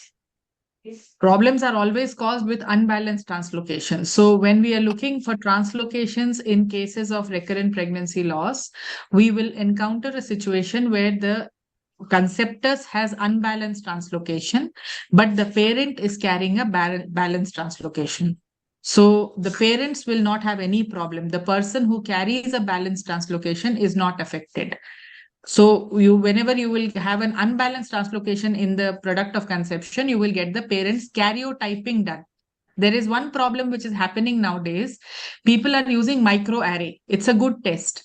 But when you use a microarray and there is an unbalanced translocation, it will show a gain and a loss in different chromosomes. But sometimes what people do is they do microarray of the parents and then they say it is normal. Parents' microarray will be normal because in balanced translocation, the amount of chromosomal material will be normal. There is no deletion or duplication in the overall chromosome material. So the test of choice in cases of fetuses suspected of unbalanced translocation or recurrent pregnancy loss is karyotype of the parents, not microarray of the parents. But the product of conception should be chromosomal microarray. You can do. I mean, the reason you prefer chromosomal microarray is you cannot do a karyotype on the product of conception because it has already miscarried. So the viable cells are not there and they are not able to culture it. If you did a karyotype, that would show you the translocation unbalanced. But because you cannot afford to do that because the viability is lost, culture is a challenge, sometimes it is contaminated. So you use DNA-based test, which is called microarray. Earlier, we used to have failed cultures and we used to do a fish and it would say all fish is normal. So we would not know where is the problem. Suppose there is an unbalanced translocation, there is a gain at chromosome 14, loss at chromosome 17. That would never be detected on the fish. So that is why microarray on POC and karyotype for parents. Ma'am, and suppose the report is mosaicism, which occurs if there's maternal contamination, can this be also excluded with, Mosaicism is different, maternal contamination is different. Mosaicism, because of contamination, cannot happen. Mosaicism is an inherent person having two types of cell lines. Okay. So mosaicism is very rarely seen in pregnancy loss cases. Mosaicism is more in terms of, aneuploidy and all later on. It can be seen, can have a placenta which has some normal cells and some abnormal cells. That is a mosaic. When there is maternal contamination, that is not a mosaic. That is physiologically two different sources of DNA. Okay. So that has to be filtered out, which is maternal. So when there is maternal contamination, you need to culture the cells which are of non-maternal origin, get more cells, get more DNA out of it, and then decide which one is what. Ma'am, and since we're actually on this topic, could you just give us a few pointers about collection of products of conception, whether it can be collected at home, should be done with evacuation? How do you collect the sample? Should you add an antibiotic? All those. So for collection of sample of product of conception, see, when there is a miscarriage at 6 to 7 or 8 weeks, you are actually doing a surgical evacuation. So when you are doing surgical evacuation under sterile circumstances, you collect the sample in the on a sterile gauze in the OT and put it in a urine culture tube or something like that. Or you can even put it in an EDTA tube if you don't have anything at that time. An EDTA vacutainer can be used.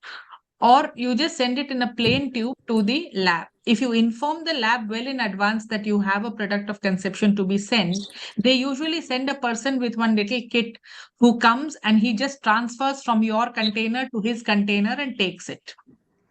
So it's really not necessary that we need to add anything in it. Suppose we don't find time, we just leave the container as such in the fridge and he comes and takes it the next day. So we don't really add anything to it, not even normal saline, not even antibiotic.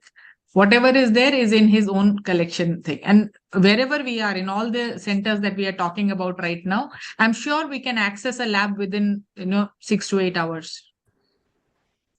Ma'am, is there any role of sending placenta also, ma'am? If there is any, to know the... At 6 to 8 weeks, I mean, there will be very little difference. No, ma'am. Yeah, later gestations, ma'am. After 10 to 12 weeks like that, ma'am, can we send the second trimester loss, ma'am? Yes, yes. But second trimester loss, you have a lot of fetal tissue. What are you sending the placenta for? Okay, ma'am. No, if you're for DNA extraction, you have a lot of fetal tissue. Once you cross the 11-12 weeks period, you have a lot of fetal tissue directly in your hand, right? Okay, so ma'am. you send that fetal tissue per se. If you're talking about histopathology or something in the later gestations, yes, it has to be a placenta histopathology.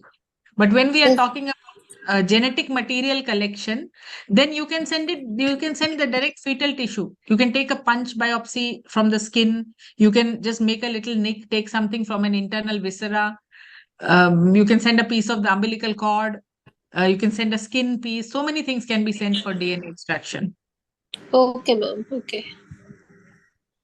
Thank you, Dr. Chinmay. I think, if it is possible, please stay around, because I am after around. this, my unmuting system is a little jammed, but otherwise I'm very much around here. yeah, because, I really want everybody to have take-home messages that what are they really going to do. So we've put up cases. Sir has given such a lecture, but this will just recap and also tell us the practical problems. So thanks a lot for being there. Not at all. Come, Sujay. Yeah, ma'am. Sure. So coming to the next case, Mrs. XXX, she's aged 26 years with previous 2 miscarriages. The APLA profile was done, which was positive for lupus anticoagulant, moderate titer. How would you proceed in this case? There's a spelling mistake. It's a case. Ma'am, anyone? Yeah. Sridevi, ma'am, please. Ma'am, yes, ma'am. Here we have to go for, as Sir told, ma'am, we have to go for the clinical criteria and the laboratory criteria, ma'am, to diagnose the antiphospholipid anti syndrome, ma'am, Sapporo criteria. So if anyone is there, and also for APLA's diagnosis, more than 3 losses of less than 10 weeks of gestation, and confirmed fetus of more than 10 weeks of gestation, if there is a miscarriage, and a preterm birth of less than 34 weeks, so definitely we have to evaluate for APLA, ma'am. And also, depending upon the clinical criteria, vascular thrombosis or pregnancy morbidity is there, and laboratory criteria, anticardiolipin, IgG and IgM antibodies, lupus anticoagulant, and these tests should be repeated 12 weeks apart, ma'am, if it has come positive, ma'am.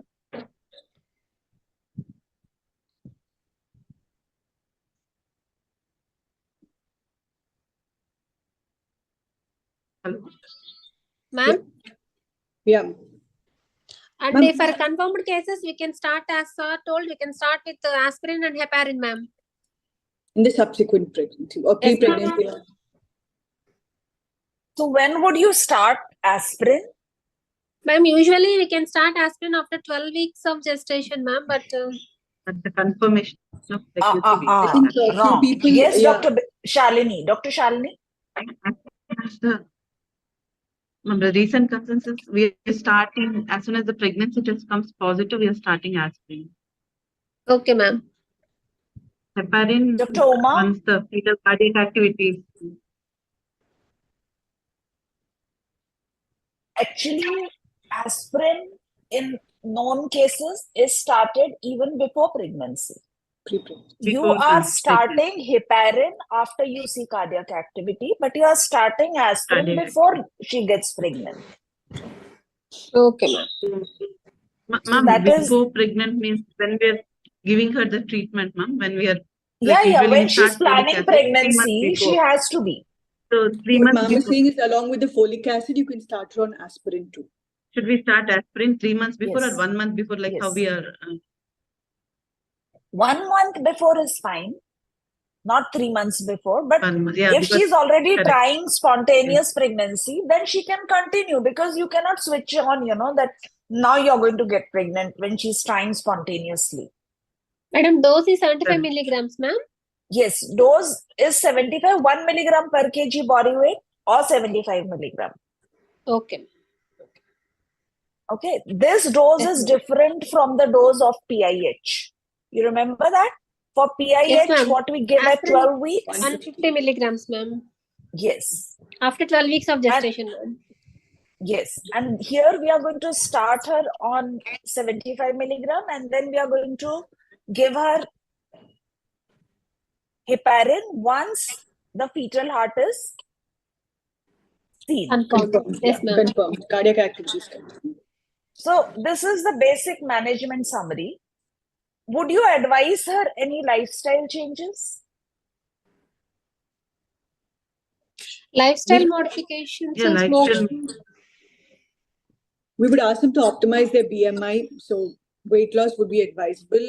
Cessation of smoking. Because the caffeine intake should be monitored. And other environmental toxins, you can counsel them about them, and also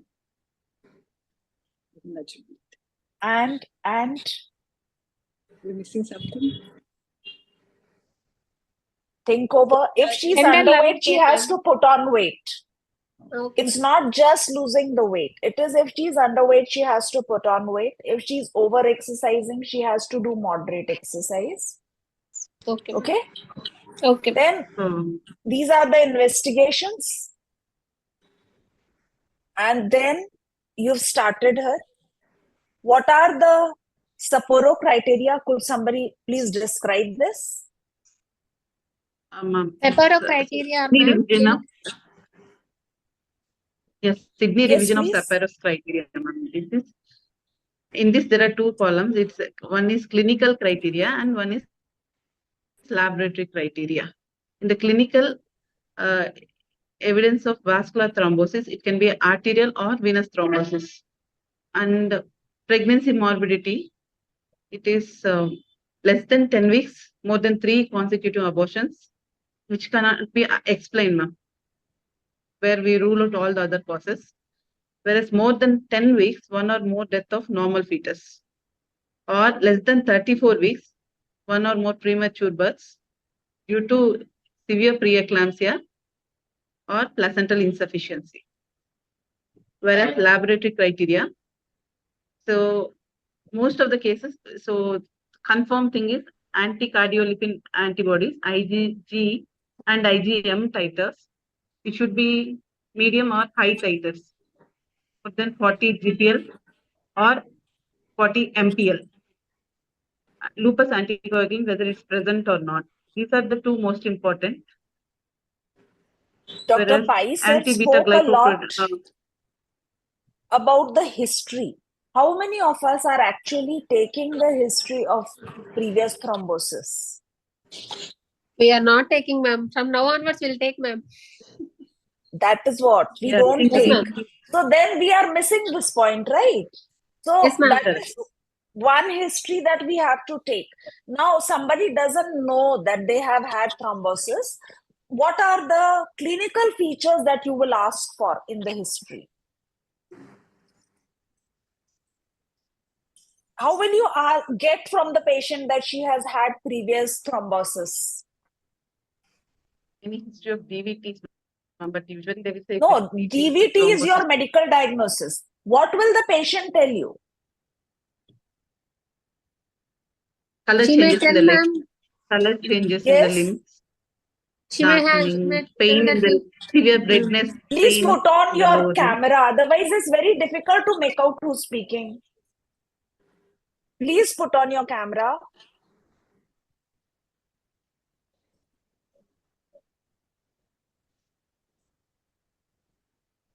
Bataiye. How will you guess that this patient has had DVT? Pain and redness and the color darkening. Initially will feel pain, ma'am. Pain in the lower limb, redness. So if she has... Any usage of OC pills, ma'am? We have to take the history that whether she has any usage of OC pills also. Yes, and Whether she is using any anticoagulants, ma'am. thrombosis, right? So how are we going to ask her whether she's had thrombosis? Whether she's Ask she's her on any history of any anticoagulants. TIA. TIA can be asked for. Okay, ma'am. Any And anticoagulants she's using, ma'am? No, Definitely no. See, long-term anticoagulant. Sujay, you want to add something? Ma'am, as you said, transient ischemic attack. We can also ask them if they've had any episode of DVT, which is that severe cramping, muscular pain with redness, or is she wearing any kind of, has she been advised any kind of varicose vein stockings? Does she have?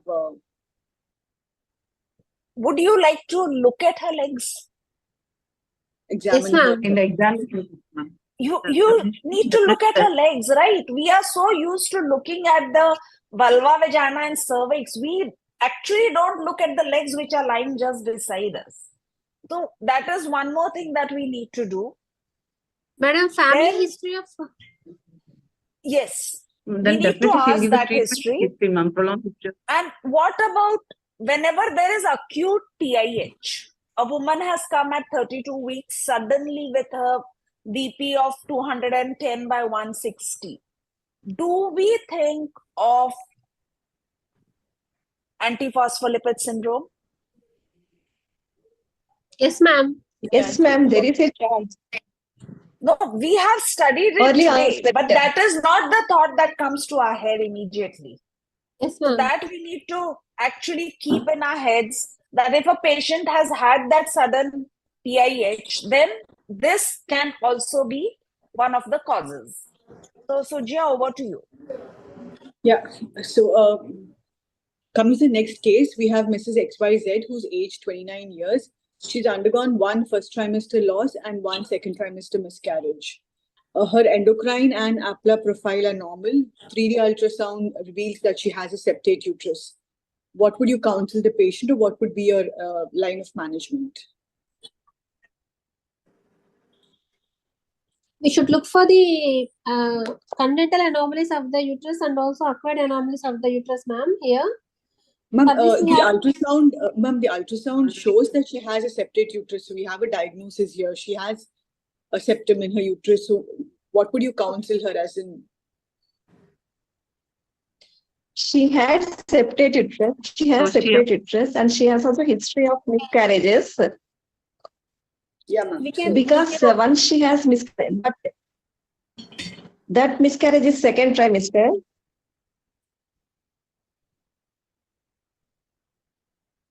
Hello. Yes, ma'am, please. You're audible, ma'am. Please carry on.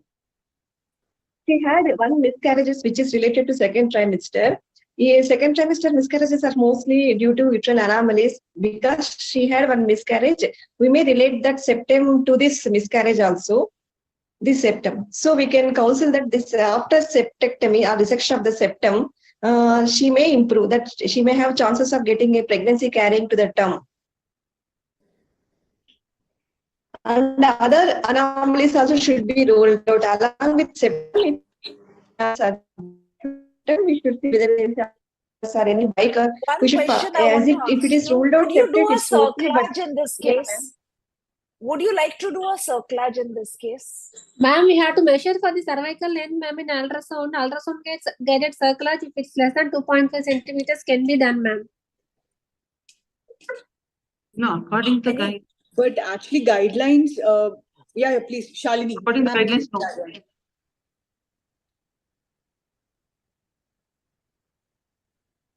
Yes, Dr. Shalini. Dr. Shalini, please. According to the guidelines, I mean, before conception circlage is not indicated, ma'am. Hysteroscopic septal resection is enough, ma'am. No, we are not talking about before conception. We are talking at 14 weeks. At 14 weeks, would you like to do a circlage on this patient? only if the cervical length is below 2.5 centimeters, then you could advise cerclage. Otherwise, serial monitoring of a cervical length would be sufficient. Yes, ma'am. Dr. Sridevi, would you like to add something? No, ma'am. Ultrasound guided cerclage, we can go, ma'am, as Sujayasri told, ma'am. If the length is less than 2.5 mm, we can go for ultrasound guided cerclage, ma'am. See, if there have been abortions in the second trimester of a healthy fetus, not an abnormal fetus, then cerclage works better than progesterone alone. You know? So in this case, there is one indication where you can go ahead and do a cerclage once you've finished with your NT scan. Okay? Okay. So what kind of cerclage would you like to do? Vaginal, abdominal? What Transvaginal only, ma'am. Okay. We are doing McDonald's only. McDonald's cerclage. So some spellings I've missed to correct, but so congenital is 10 to 15%. And what is the mechanism of having an abortion when the uterus is abnormal? Why does it happen actually? If the implantation happens over altered septum, if the implantation happens over the septum, because of the decreased vascularity will be there, and altered myometrial contractility, and then decreased residualization, decreased space in the cavity, and associated cervical incompetence. So see, whenever there is an abnormal uterus, there are associated cervical incompetence that we have to remember. Now, there is a case of leiomyoma. Asha, ma'am. Yes? Ma'am, so you suggest for all uterine anomalies, like corrected, better to go ahead with cervical cerclage, no, ma'am? That is the guideline. Even if that is the Fetal Medicine Foundation guideline. Yes, Okay. Because the regular now, guidelines doesn't support. What about leiomyoma? If somebody has an intramural fibroid, would you operate or would you not operate? Do you think it causes abortion? Yeah, leiomyoma is. Yeah, ma'am. There is a chance of myoma, whether it is submucosal, intramural, subserosal, size of the myoma, the distorting the cavity or not. No, I asked you a specific question. If it is an intramural myoma, does it cause abortion? Chances are The there. answer is no. No, The answer is no, it doesn't. Intramural. It's only submucosal myoma which is implicated in. Now, if there are intrauterine adhesions, is there any role of breaking those adhesions to cause pregnancy or not? Yes. Yes, there is a role. Definitely. Yes. As per guidelines, there's really no role. But if it's a diagnosed case of RPL with adhesions, definitely we have to go ahead with adhesions. Ma'am, but again, those adhesions will form again. Then to prevent those adhesions, you'll have to put in a loop or something. Then she's not getting pregnant, right? So, as per guidelines, there is no role of breaking adhesions. There is no role of touching intramyometrial or subserous leiomyomas. Even there is a great deal of questioning about submucous fibroids. Even if they are distorting the cavity, if they are small, they do not advise excision. It's still only under research settings. What about cervical incompetence? You would advise. Would you put in a stitch for incompetence or would you give her vaginal progesterone? We will go for stitch. Cervical encirculation. Definitely, it's a case of RPL carriages. We can go ahead with a sister indicated cerclage, ma'am. Sujay, you want to add anything? Ma'am, the same thing. You would go in with a Circlage and plus Would or you minus give progesterone or not? Yes, ma'am. That's what I'm saying. Plus or minus progesterone. A lot of us We practice give it in progesterone, ma'am, along Circlage with and the then give them Circlage. progesterone. We continue with progesterone also, ma'am. Okay. We'll continue the progesterone. So you have to resect the septum. You have to resect the septum if it is big. A very small septum does not need excision. Now, if she has hypothyroidism, what would be your suggestion? We have to supplement, ma'am, with the levothyroxine, and the TSH level should be less than 2.5, ma'am, for the Okay, optimal now pregnancy her outcome. TSH levels are less than 2.5, but her anti-TPO antibodies are above 700. What will you do? We should treat Her her. It is T3, T4, TSH are normal, but her anti-TPO antibodies are above 700. What will you do?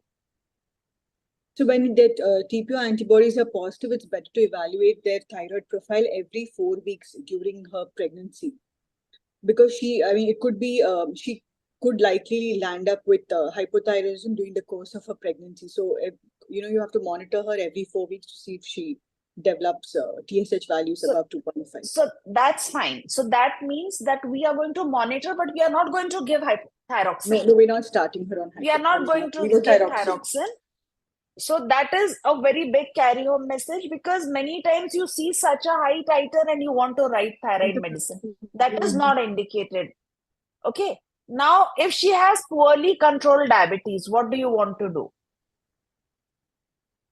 better go for adequate control of blood sugars first.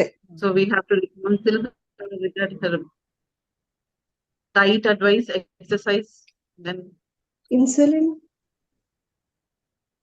Yes. Then metformin or insulin, ma'am. No, based on her sugar metformin or insulin. If her HbA1c is 12.5, what are you going to do? Insulin. No, but you'll have to counsel her for the likelihood of anomalies in the fetus, because with that high sugars, she's already, especially cardiac anomalies in uncontrolled diabetes. So one, you have to counsel her for the outcome of the pregnancy. Second, if you're capable, you can treat her for the same or refer her to an endocrinologist. Endocrinologist. So two very important points Sujaya brought out, that we have to counsel. That is very important. That even this pregnancy may be lost because of high grade of sugar. She might have to have an abortion, deliberately medical abortion, because of the baby is abnormal, and she requires tight control of her sugar. As Dr. Pai just now said, that insulin resistance itself is a cause of abortions. So we need to consider that. Drug of choice is insulin plus minus metformin. So this we've dealt with. Now this is the last case, and then we'll be off in 10 minutes. So anybody? Sujaya? Yeah, I'll read the case, ma'am. It's Mrs. POP. She's aged 32 years. She's undergone 4 miscarriages in the first trimester. Her endocrine and APLA profile are normal. 3D ultrasound is normal, so it rules out uterine anomalies. She has undergone a chromosomal microarray for products of conception in her previous miscarriage, which revealed aneuploidy. She has a TORCH report done elsewhere, which is positive for IgG rubella. How would you counsel this patient for her future pregnancy? Dr. Sridevi, Dr. Shalini, Dr. Umadevi, anyone? Ma'am, usually TORCH infections regarding the future pregnancy, TORCH will not cause recurrent pregnancy loss. So actually, TORCH profile should not be done in today's time. It has no relevance. Yeah, but that's why it is mentioned there also in that it's done elsewhere, because I am also not doing a TORCH rubella profile. once positive But for I've IgG, seen people will always remain positive all her life through that rubella. So.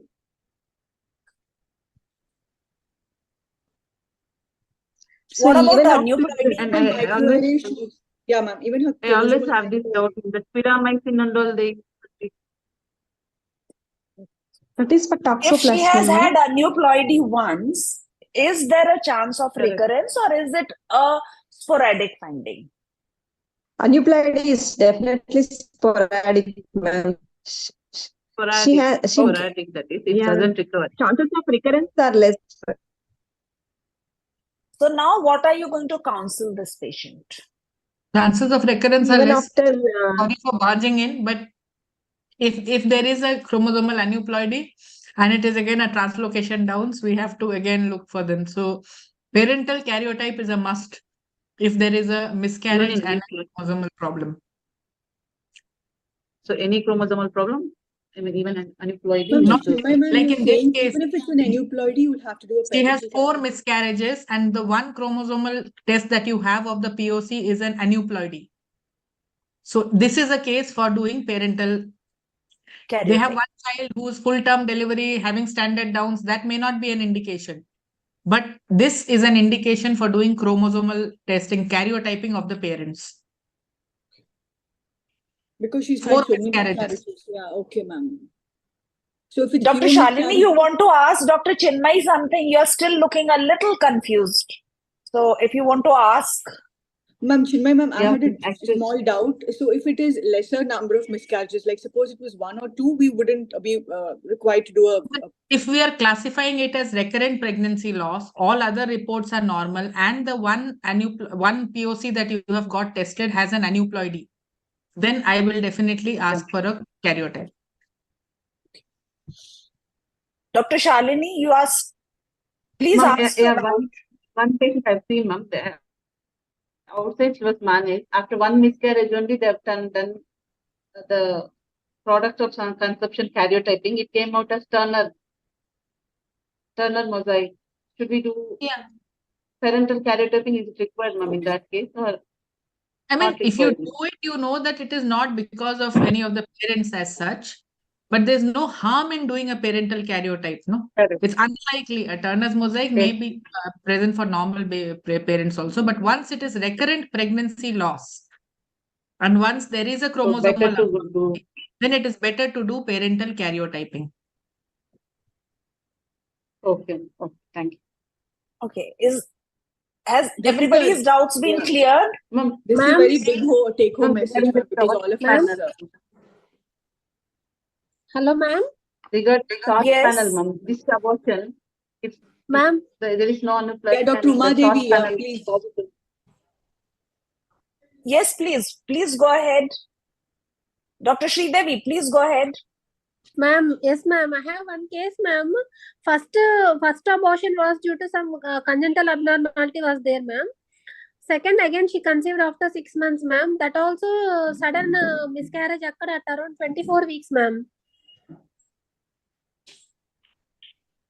For this case, we can say it as an RPL and we can evaluate, ma'am, for both the No, partners. not 24 weeks, not 24 weeks. And at 24 weeks, why? I mean, there cannot be a miscarriage at 24 weeks. No, by definition, there would have been an anomaly scan prior to that. There would have been first trimester screening prior to that. There would have been uterine artery Dopplers prior to that. And what was the event which led to the loss of cardiac activity at 24 weeks? Was there preceding IUGR? Was there an infection? Was there, I mean, that will be a reason to do TORCH. See, TORCH we don't do for recurrent pregnancy loss, but one-time events in pregnancy, you need to rule out those infections. He had a fever, ma'am. 1 month back, an episode of fever was there, ma'am. Exactly. So it could be some kind of other kind. The fever could be anything. And if there is a parasitemia which is coming into the placenta that causing an IUD, that's a different story. So that workup will be a completely different workup. Not only TORCH, you will have to look for any kind of infection that you can prove at that time. You get a placental histopathology done, get all the other infection profiles done, and see what caused the IUD. I mean, was there a viral infection which led to a myocarditis? Sometimes parvovirus infection can cause myocarditis in the fetus, and that can lead to a fetal loss. So that would be a different story altogether. So prior to the 24-week fetal death is a very, very important issue. So it has to be worked up properly. And if you can't find out, send the fetus and the placenta for autopsy so that you get some answers. Ma'am, now how can I evaluate for both of them, ma'am? It Nothing. already If you don't, see, once you don't have a cause, you have to just start empirically. So you just do the empirical tests and carry on. okay, ma'am. There is a vaginal swab warranted, ma'am, in this case. Now, since you don't have the fetal. He has already had so many years back. What vaginal swab you can do? You can do and prove bacterial vaginosis or something, whatever is coming into your mind. But I mean, very unlikely that a vaginal infection would be causing IUD at 24 weeks. 24 weeks, okay, ma'am. Madam, here is there is a role of a parental karyotyping, ma'am. Can we do here, ma'am? You can, but which aneuploidy will present as a sudden IUD at 24 weeks? It should present as increased NT or something or the other. No, if first time doing any test can be justified. Okay, ma'am. We had a case of standard Down syndrome, and somebody asked for karyotyping, and we were actually laughing that why should you do karyotyping? And they had some other translocation, which was not the cause of the Down syndrome, but it was there. When you do enough number of cases, you will have all possibilities. That is why when you have more experience, it almost becomes like zero experience. Because in that case, there was actually no need to look at the karyotype, but they by chance found a problem. So if the parents are really worried and you don't have any information of the previous mishap, it is not unjustified to do a test as simple as a parental karyotype. Okay, ma'am. Ma'am, here we can start aspirin also, ma'am. We need to be sure of what we are doing.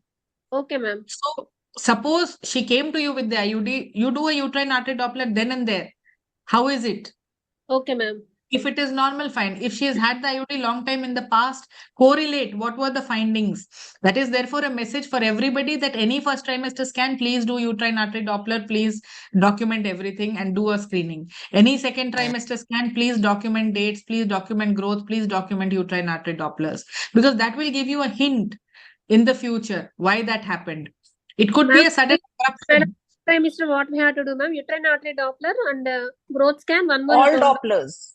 You need to do all Dopplers, ma'am. No, we are talking about what now? We are talking about she has what? the third trimester. Yeah, in the third trimester, you have to do the growth of the baby and umbilical Doppler, MCA Doppler, and DV Doppler. Okay, ma'am. Ma'am, what is the role of pyramicin? Did you use for any cases pyramicin? Yes, infection. Yeah, so we are digressing from recurrent pregnancy loss, Dr. Asha, I'm sorry, but it's an important message that pyramicin should not be given in non-pregnant women. The role of pyramicin is in cases of acute toxoplasmosis during pregnancy. You give pyramicin to prevent mother-to-child transmission. So only if a woman is pregnant and is suspected of having a toxoplasma infection recently, pyramicin can be given to her to prevent transmission from mother to baby. In the meantime, you do an amniocentesis and check the fetal amniotic fluid for toxoplasma PCR. If it is negative and the period of infection has passed and there is no thing, then you may stop the pyramicin or continue it till term. If the fetus is affected, you start treatment with sulfadiazine and pyrimethamine, but continue the pyramicin till full term. So pyramicin only role toxoplasma in pregnancy. It's not that you're digressing, because for us, repeated pregnancy loss is repeated pregnancy loss. It may be 9 months, 7 months, 8 months, 6 months, or any time. Because these are practical problems that gynecologists are facing, and they actually don't know what exactly to do. And not everybody can read up all the evidence. That's why we are all discussing here, isn't it? Yeah. Ma'am, pyramicin dose, can you tell, ma'am? How to administer it, ma'am? Yeah, I think we'll do a whole session on infections. And when it is given, I will forward you. I have a publication on toxoplasma in pregnancy. I'll forward you. I think it's 1 gram 3 times a day that can be given. But I will forward that document in this group. Yes, ma'am. Yes, ma'am. But yes, and we will do the next program on infections. Don't worry. Okay. We will send you all a link. Okay, ma'am. Okay? Yes, so ma'am. We'll do infections next. Dr. Chinmay, you might be caught again. Asha ma'am, we should have Dr. problem. Chinmay ma'am as a part of it next time if we're doing infection. Yeah, that's what. No problem. She's always very good. She is the one who actually caught me into fetal medicine. I still remember her first lecture on genetics, you know, the almirah and the books and the pages. So, Pages and okay, madam, come back to the thing. so now this has already been going on for so long. So now before we end the session, I want one take-home point from each person, and then we will end the session. So, Dr. Chinmay, the first point from you only. What to all general gynecologists? What would I will be your give the last message? point. Let everybody else give. Okay. Let me see. Okay. So, Suji, I want you to be the opening batsman. Okay. For me, it was the fact that the products of conception have to be sent with chromosomal microarray has to be done. And even if it's aneuploidy, since it's a case of RPL, we have to get a parental karyotyping done. Previously, I thought it was only for unbalanced translocations. But for me, the eye-opener here is even for aneuploidy, it's justified to do a parental karyotype. Okay. Dr. Shalini? Ma'am, same thing as Sujaya told, ma'am. The aneuploidy thing No, was ma'am. new for me. Out of 2 hours, you should get something more, no? At least one more point. Ma'am, because Asha ma'am, you told no, ma'am. Asha ma'am, like, we need not do additional lysis. We can proceed with the treatment. No need of additional lysis. I didn't say And even Asha the man. intramural I didn't say Asha man. I just said intrauterine adhesion. Asha man is something else. Asha man is the total absence of endometrium. That is a different entity altogether. Okay, now Dr.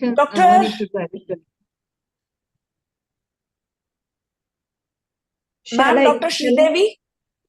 Ma'am, yes, ma'am. I have learned the preconceptionally we can start aspirin, and also from the presence of cardiac activity we can start heparin, ma'am, and also how to take the history for to evaluate thromboembolic episodes, ma'am. Ma'am, preconceptional aspirin in APLA positive cases, not in routine. Only when you have a documented thrombosis, not for everyone, ma'am. Only for Dr. Umadevi. Dr. Umadevi. Yeah, ma'am. Yeah, ma'am. 5 important messages I have, ma'am. Like in cases of leiomyomas, I was in an opinion that even in case of intramural leiomyoma, there will be disordered uterine muscular contractions and endometrial implantations will be abnormal. But as you said, leiomyomas of intramural origin, we need not disturb that. Even submucous also, depending upon the size of the fibroid only, then we can decide whether to go for myomectomy or not. Then regarding cervical incompetence, most of the uterine anomalies will be associated with cervical incompetence. Better to go for cervical encirclage.